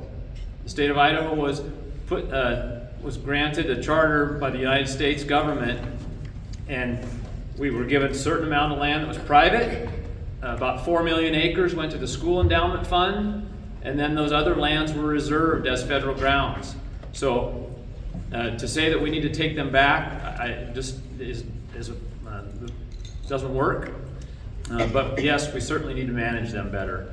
And that goes right back to making our federal government work better. We're better at the state level. That's the same thing, that it's local control versus a decision made far away from home. We still have that problem. If you take a look at the federal government, there wasn't a dust bowl until the dust hit the East Coast, and there wasn't a problem with fires out here until the smoke made it to Washington, D.C. 2 years ago I studied this. I'm a family forester, so I tried to look into all the forestry part of it. The fact is the federal government owns quite a bit of ground. A lot of it's not really very productive, not like the IDL ground, let's say between Priest River and Priest Lake. That's some pretty productive timber ground. Our state endowment really benefits from that, and our educational system does as well. When I talked to IDL about it and tried to do some good solid research, the reality is they're not paid as well as Forest Service, and they're not in a position to take over that land. So before we run an initiative, I think we ought to be prepared to land that fish that we think we're going to catch. I think if you talk to our sportsmen, they're not real wild about us taking over ground and then potentially selling it off, because after all, most everybody here loves the outdoors. So I'd be real careful, and I'd be real hesitant to run an initiative to do that. Thank you. I think that there needs to be the proper infrastructure to turn any land back over to the state of Idaho. But I do believe that even in the Republican platform, I would reword the section about this subject to say that the lands, the state lands that are deemed federal right now, would be turned back over to the state, whether you want to call it control, ownership, whatever you want to call it.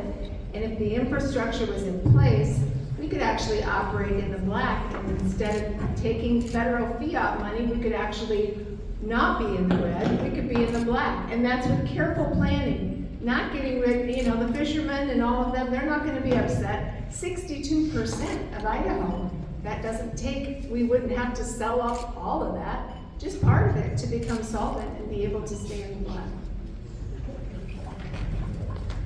So the thought that the land maybe isn't as good as what it could be, I can't imagine any place in Idaho that's worse than some of the places in Arizona and Texas that I've seen. I mean, every bit of our state is better than that.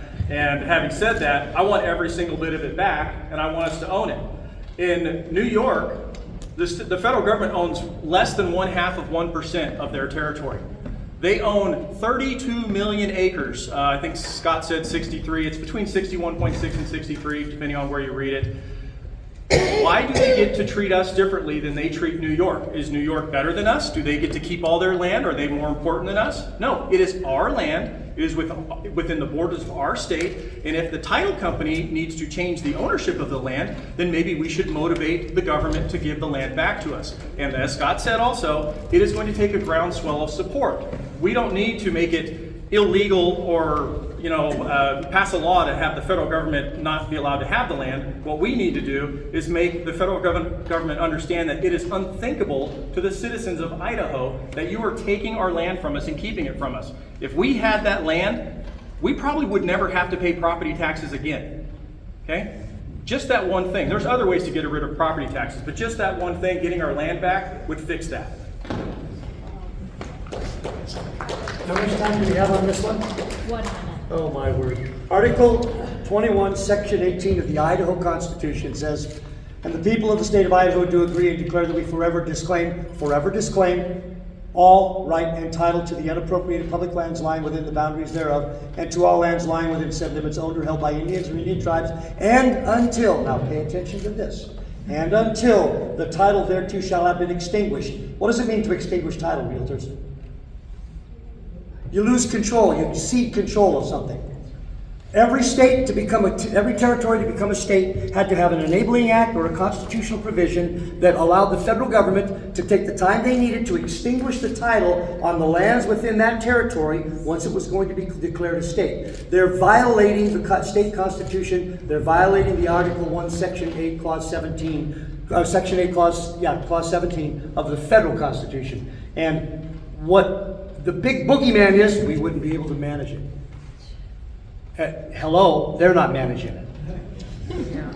Anything that comes back to the state, the infrastructure would be set up and created. Once we had those lands to actually use, the housing problems that we have in our counties would pretty much cease to exist. But we don't have to, as Jane said, we don't have to sell it. We can extract royalties from people that mine it and log it.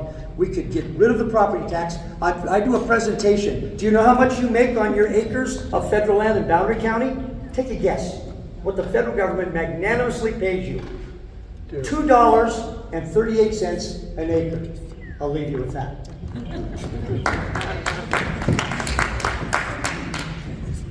Okay, we're starting over with number 11. Number 11. Yeah. Hit it again.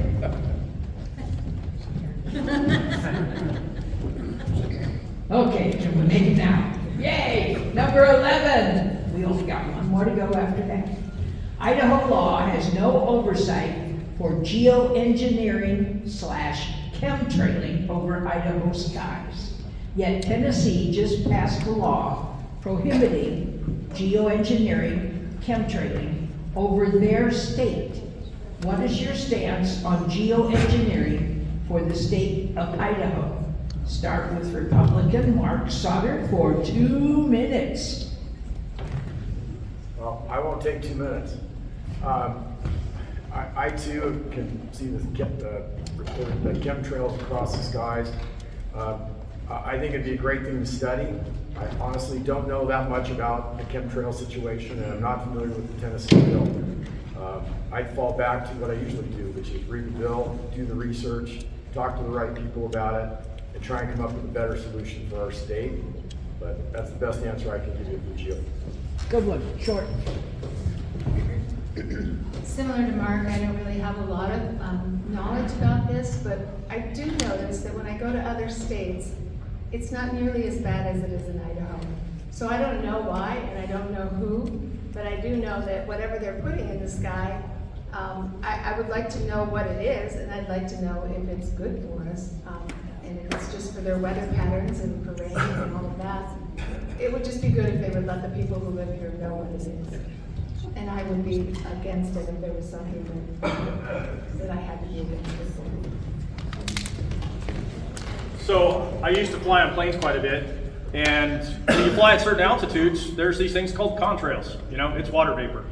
And as far as I know, most of this chemtrail stuff, or at least the tinfoil hat stuff, you know all the conspiracy theories that we all had that all came true? Yeah, maybe this is one of those too. I'm not sure about it, but if it turns out to be true, if I find out that there are people that have been putting chemicals in the sky and raining them down upon us, I think the people should be found, and I think they should be tried, and whatever damage they've done to us, the punishment should be commensurate with that. If they're polluting us in some way, if they're raining chemicals down upon us, I have no sympathy, no mercy for what happens to these people if they've done this without our knowledge. Thank you. So look at model legislation in Tennessee, research it, talk to the people who have been watchdogging this for decades. I know many of them, and proceed with some some legislation for the state of Idaho, and build an aerial wall that keeps that stuff out. If it is indeed as bad as it is, and I believe it is, I think as Spencer says, it's another one of those tinfoil hat theorems that you're going to be taking your tinfoil hat off because it's true. I grew up in northern Nevada where they did cloud seeding in the 90s, and it was an experiment to help with our desert areas to get more rainfall. And so it's as simple as just putting a particle in the sky to allow water to condense against it and then fall down as rain. Now, there may be chemicals, and like everyone has said, we need to research that and to see what those chemicals are. So again, more research needs to be had to see if this is actually the threat that we're concerned about. It is interesting to be able to use the tools of nature to cause rain to fall on our crops. All right, be relatively short. I told you they are doing cloud seeding in Idaho, and that would be the state of Idaho is doing that, and their goal is to increase the condensation and the rainfall for the Snake River Plain for agriculture. So that's what's been going on in Idaho for a long time.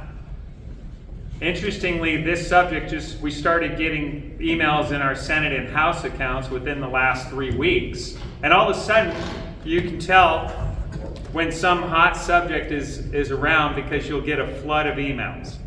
And the way I usually respond to that is I always start out doing research, and I usually start out not trusting everybody. It's usually a good starting point. So, meaning not trusting the people giving me information, but the chemical companies or agrochemical companies or big business, because this year, for example, we really went up against Bayer at the State House over their agrochemical business. And they're usually not looking out for regular Idahoans. That's the bottom line. We had to fight Bayer off on a bill that was going to protect their corporate interests this year. We killed their bill by 2 votes on the Senate floor, and then they kept coming back after it all the way until we adjourned for the year. And they'll be back next year. So that tells me that I know Bayer has their corporate interests but doesn't have their personal interests. So I start out with the assumption that we're going to have to find a solution, and that's one of the parts of the job. Is I've been presented with some draft legislation, and then we are going to have to build consent for that draft legislation, which means work this summer to build consensus down at the State House, and we'll probably be battling some major corporations and lobbyists, and it'll be very hard work to get done.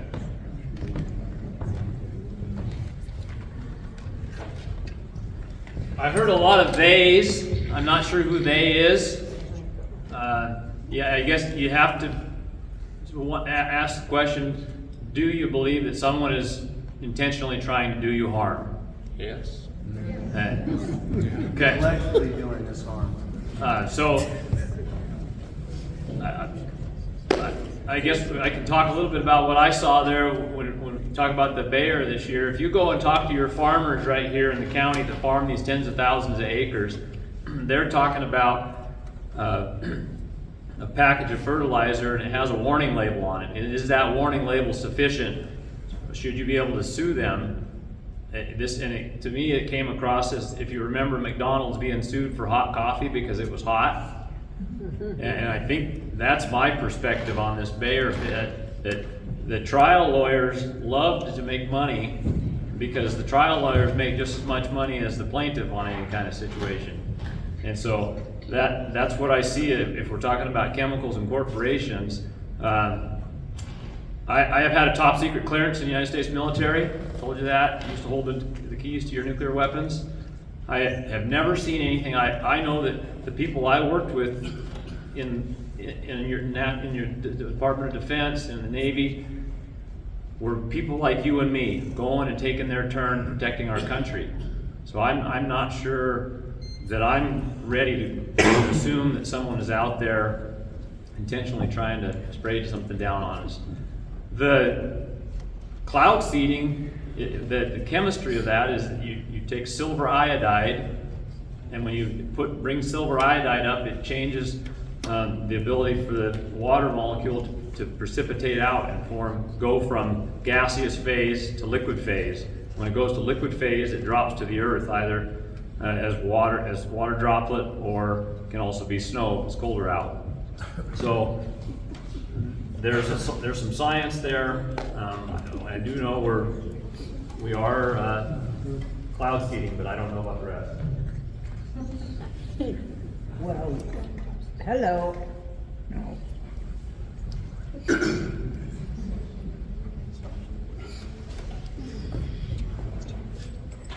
If it wasn't for technology, we'd be out of here in an hour.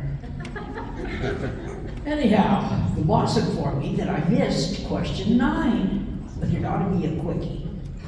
So, what is your view on ranked choice voting, aka open primaries?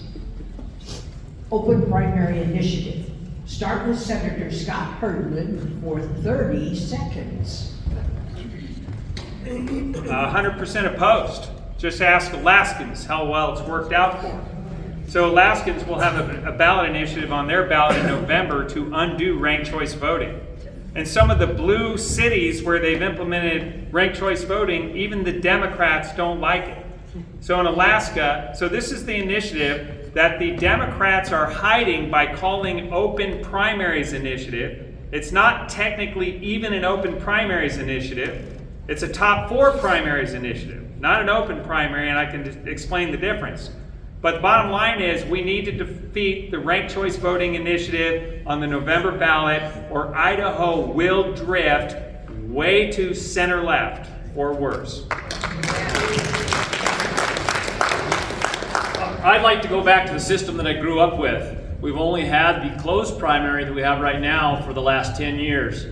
I grew up here in Idaho. We always were able to go and vote. And the reason I say that, out of our 1 million registered voters here in the state of Idaho, 275,000 are unaffiliated. You oftentimes say unaffiliated is an independent, and I say that starts with an I, just like Idaho. Idahoans are independent, and we want to make our choices based on the people. So I would prefer to shift back to what we had done for the decades that I grew up here. Last year, the House voted against ranked choice voting. It was a pretty heavy majority that voted against it. That said, I personally think the initiative process, it's in our Constitution, and I think if they get the signatures and they want to run it, then we can vote it down. But I strongly believe that we ought to stick with our own Constitution and not try and put our thumb on the scale and change anything. So you can get the signatures, just like any other initiative in our state, and I'm proud of the fact that we actually have an initiative process. that we should be able to run it and vote it. Ranked choice voting is not a good idea for Idaho. If you've seen these brochures, there's some over here, and take one for yourself, take one for a friend, and make sure they understand that this will change the two-party system here, and it will not be a good change, and we can take our cue from Alaska. Their motto now is, let's take out the trash, rid the rank. So grab a flyer, give it to your neighbors, your friends, and let's not have this happen in Idaho. Thank you. So like everything the leftists push on us, it's a lie. You know, they call it open primary initiative. It's ranked choice voting. They don't want to say that. They go up to people and get them to sign a petition. And these poor people that don't really understand what it's going to do to the election process in the state, they sign a petition. And then if they get enough signatures, now we have to deal with this. I'm not a fan of the initiative process. I grew up in a state where they let initiatives have a lot of influence in the state, California. It ruined the state. The initiative process is a bad process, and it should not be, we should not allow it to have the influence that it does. Because what happens when they run these initiatives, what do? They throw a ton of money at it, and they buy it. They're not getting people to buy into it, they buy these people. And we should fight it with everything we can. I'm again it.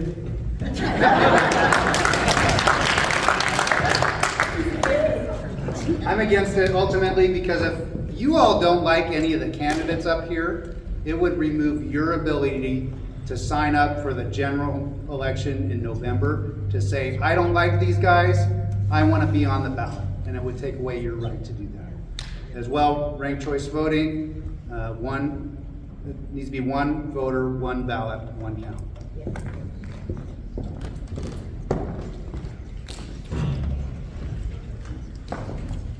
Thank you all. Thank you all. Last question. Do you support Idaho's law, the Vulnerable Child Protection Act, H0071, which the Supreme Court just allowed to go into effect, which prevents gender transition treatments for minors from being administered in Idaho? Start with Jane Sauter, 1 minute. I would be against any legislation that would have anything to do with the mutilation, transgender, anything to do with children. Can you give me the second half of the question? I just shut the mic off. I'm gonna try. Okay, second half of the question. Read the whole thing. Read the whole question. All right.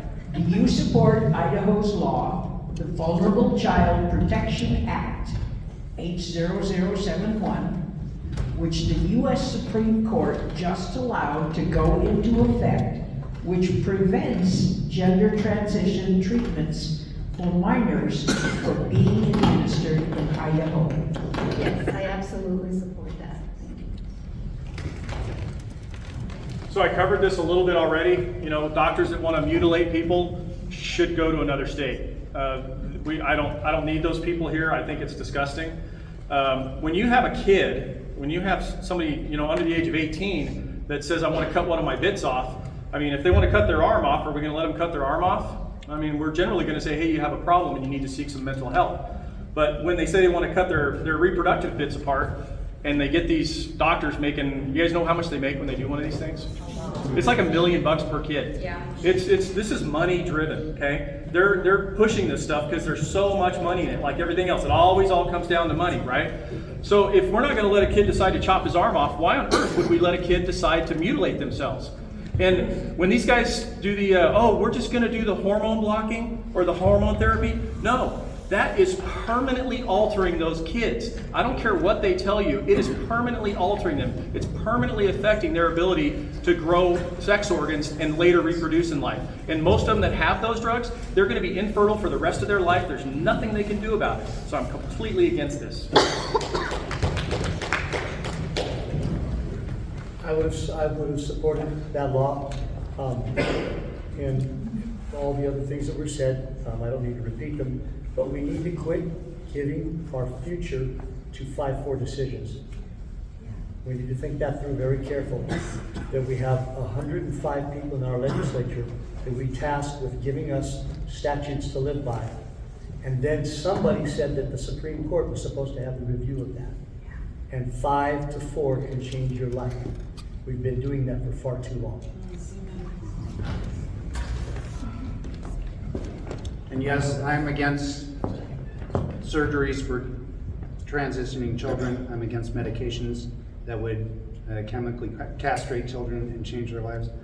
I think there should be more oversight for psychotropic medications given to children, because once you start changing brain chemistry as children are developing, it's hard to really get it back to where it needs to be.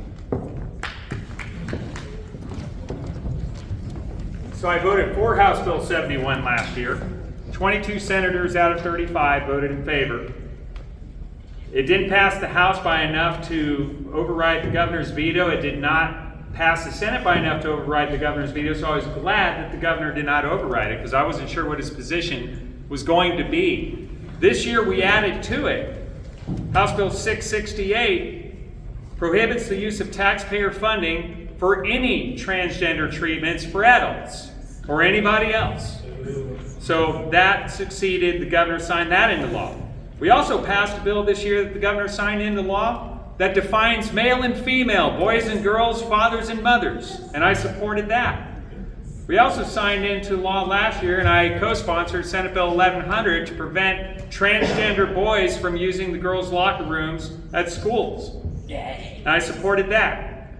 So that's my position on these bills. I'll give you one more. We passed a bill this year, House Bill 538, that would prohibit a requirement at schools that I use a pronoun of somebody that's not commensurate with their biological sex. And I supported that bill as well. I certainly agree we need to protect our children. I have not read House Bill 71 of 2023. I don't know the exact details. And I say that is important because the details in a bill matter, right? And so I'll never tell you I'll vote yes or no. You can support an idea, but you have to know the details before you vote on one. So the example of that is from a few years back, and I voted no on a bill that would have prevented, that this bill was written to prevent transgender boys from playing in girls' sports. I told you at the beginning of this, I don't support that, but that bill had a lot of complications in it. We were being told it had problems. That bill, I checked today, I voted no, but it passed, and you would say it passed into law, but it hasn't not been implemented 3 years later because it's still in the court systems, because we didn't get it right the first time. Go back, if there's a problem with the bill, get it right the first time. It's a very iterative process, the legislative lawmaking is, and we don't have to pass it the first time. We don't have to pass it to find out what's in it, like Nancy Pelosi says. I voted against the bill in question last year, voted against it again this year. For those bills to protect our kids. And my rationale was do the research. Conventional wisdom is a lot of these kids ultimately have a period of their life where they're in transition and then go back to their biological, what they started with. So I think it's important to tap the brakes sometimes and be careful on what we do with our youth, just like any other decision. So I supported it. I don't support trying to have bills run that are already in court for an earlier version. I think we have to be really careful about that, about tying our state up in the legal system. But in this case, with the trans stuff, it made good sense to tap the brakes and slow things down for our kids. Thank you.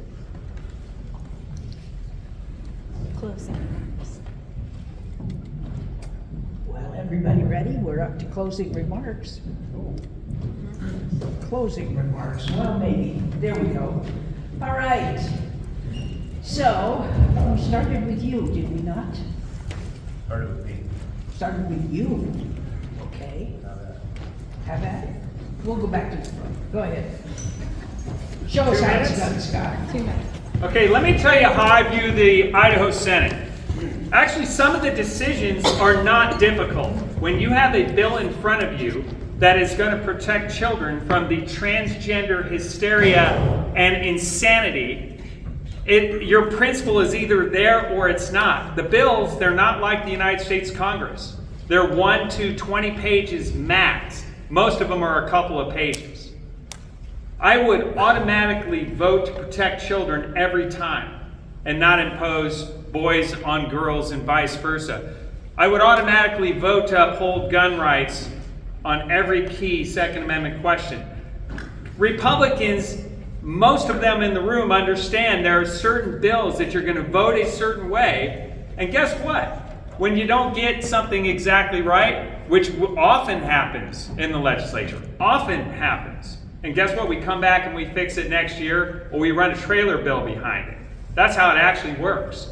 And when you talk about the power of the courts, in Idaho, the courts totally give deference to the Idaho legislature and what our will was. That's the way the federal courts are designed. That's not the way they've been working.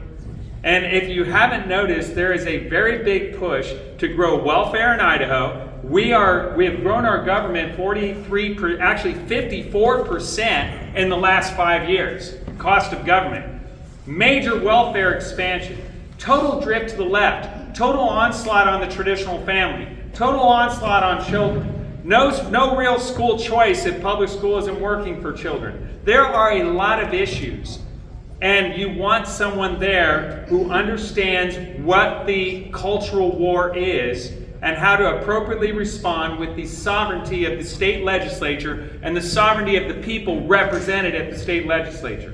That's what I've done for 2 years. That's why I'm rated as one of the most conservative legislators in Idaho. I hope you guys will help keep me there so that we can fight for Idaho and fight for real freedom and fight for traditional values.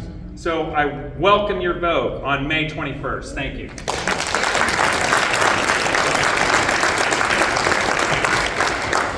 Well, it's certainly right. We can go back and write another bill next year, just like our abortion law, and we can do it while women are dying. We can just not get it right the first time and just practice on people. Is that what we're saying? So I'll cover another narrative we've heard about our budget growing, this incredible budget growth in the state of Idaho. In the last 4 years, 10% population growth, 19% inflation. So that doesn't meet up to the 50% growth that we're talking about. But what counts as government spending in the state of Idaho? Do you remember you got a tax rebate 3 times? In 2021 and in 2022 and again in 2022. Those were tax rebates. That was a check that was cut from Boise.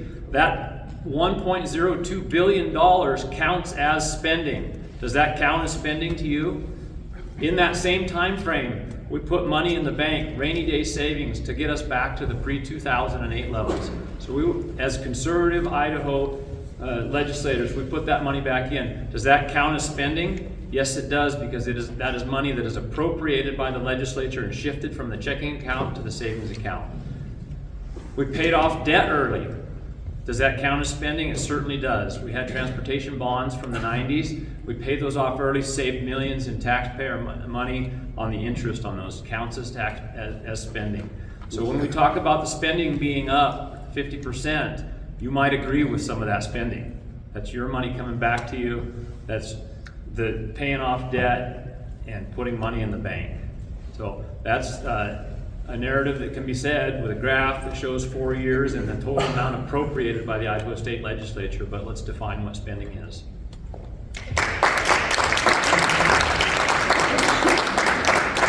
I've served all of you for the last 2 years. I voted as a conservative Republican. I followed essentially our party platform.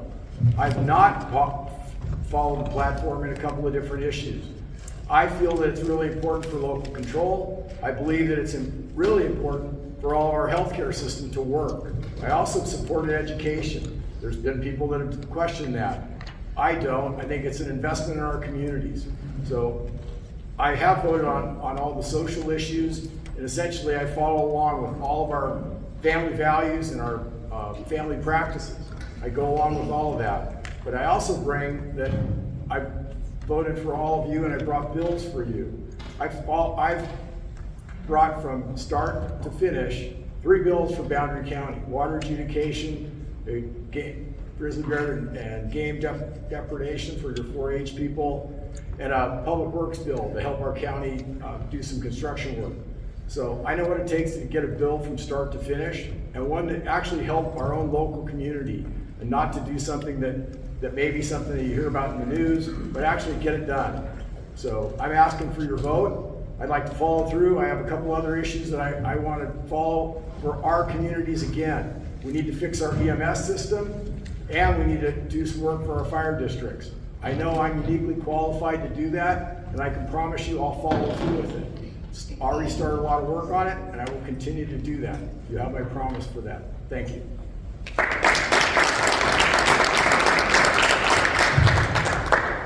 I'm going to be vulnerable with you tonight and give you a snippet of who I really am. So I have a story for you. In 1996, we were expecting our 5th child. Everything was normal and we were preparing for another home birth. The labor and delivery turned out to be very different, and our little 6-pound baby girl was born breech. And though she was still attached to me and getting oxygen, she was lying perfectly still and not breathing. I began to lift her little arms and her little legs, and I prayed to God, Lord, you didn't bring her this far to let her die. Please put your breath in her. At that moment, God spoke to my husband to pick her up and to turn her upside down and spank her bottom, just like in the movies. So that's what he did. And she let out a little gasp and then a big old yelp. God heard our cry and he gave her life. Similarly, our nation is in distress. God didn't bring us 250 years into this great American experience to leave us. I hope you will join me in praying for our country with that same passion and desperation that we had when we cried out to God for our daughter. In closing, there are 4 reasons why you should vote for me. I will be a Republican who follows the Republican platform.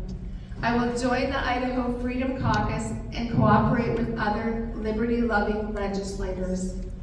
I will not waver or be influenced by left-leaning legislators or lobbyists. I will effectively represent you and your family. I ask for your vote on May 21st in the primary. To learn more about my positions, please visit janesauteridaho.com.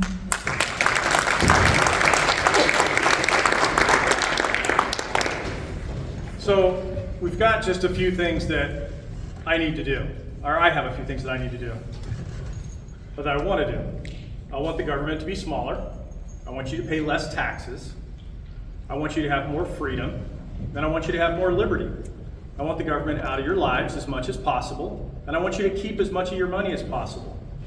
We had, last time around, we had the grocery tax. Everybody, how many times have we heard the grocery tax thing? 1,000,000 times, right? We all heard it 1,000,000 times. Have they ever told you what departments they're going to cut of the 100 and I think it's 190 now departments that the state has? Have they ever told you who they're going to cut when they cut a tax? They don't tell you that because they're not cutting anything. They're just shifting the tax around. You know, they don't cut the taxes, they just move them. You know, a lot of times they move them to property owners. So what I want to do is actually cut some stuff. I want to actually remove some departments from the government. We don't need all of the government agencies that we have. Do you think we need 190 agencies in the government? I don't think we do. And I think that we should start taking the low-hanging fruit and start picking them off and actually getting rid of some employees and saving us all some money. Don't you guys think that would be a good idea? Wouldn't you like to have a smaller government? Wouldn't you like to be paying fewer people down in Boise $100 grand a year to tell you how to live your life and tell you what to do? I would, and I think the rest of you would too. And I think that's why you should vote for me in this primary so I can go be a representative and try and do those things.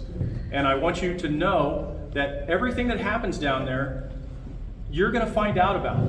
Because I'm not hiding anything from anybody. I'm a completely open book. You can ask me any question. I'm not going to come back to you in 2 years and say, you know, I stood with the Republican platform 51% of the time. That's not going to happen. I'm going to come back and I'm going to say, I stood with the Republican platform, hopefully 100% of the time, or at least as high a number as possible that makes sense. I mean, nobody's perfect, but let's shoot for it. And, you know, we'll explain our failures later. Thank you very much, Spencer Hutchings. Please come see me in the back if you have any questions.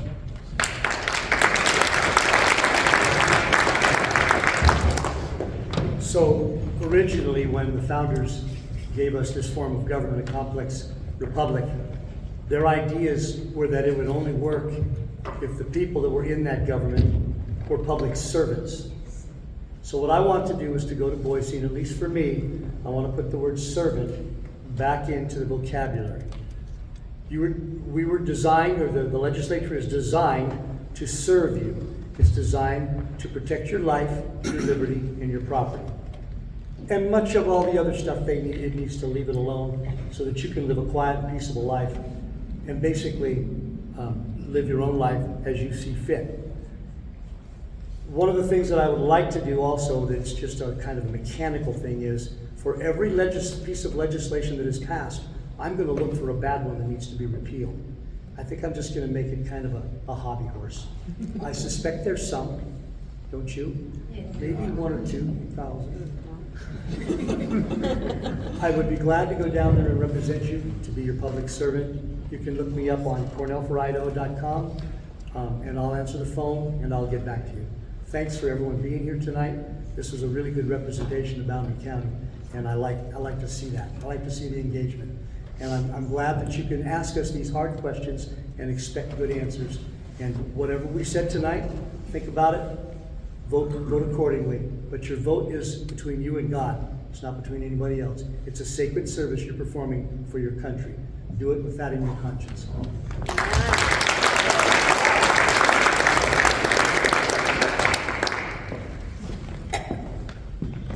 We have a government that we can participate in so many ways.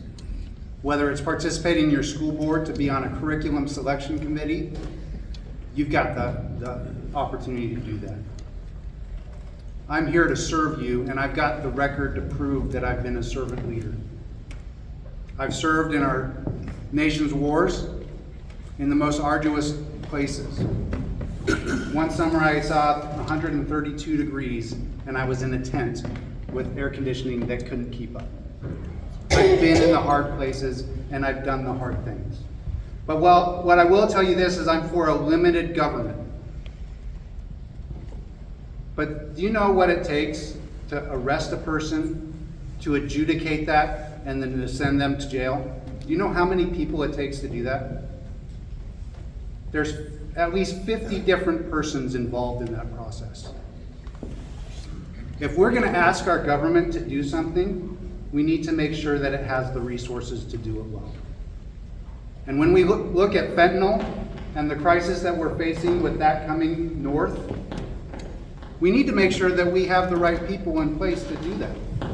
We need to make sure that we're not paying our police officers $19 an hour, $2 more than they would make at McDonald's, to do a job that is extremely more dangerous, more trying, and if you look at their personal lives, they have the highest divorce rate amongst our professions. Now, I'm for cutting taxes where appropriate. I'm for cutting programs where appropriate. But those things that we're asking our government to do, we need to make sure that it has the resources to do it and to do it well. I have the proven servant leadership to listen to all sides of the argument, to bring people together to find a common solution. And I'm here to work for you, the voter. Thank you.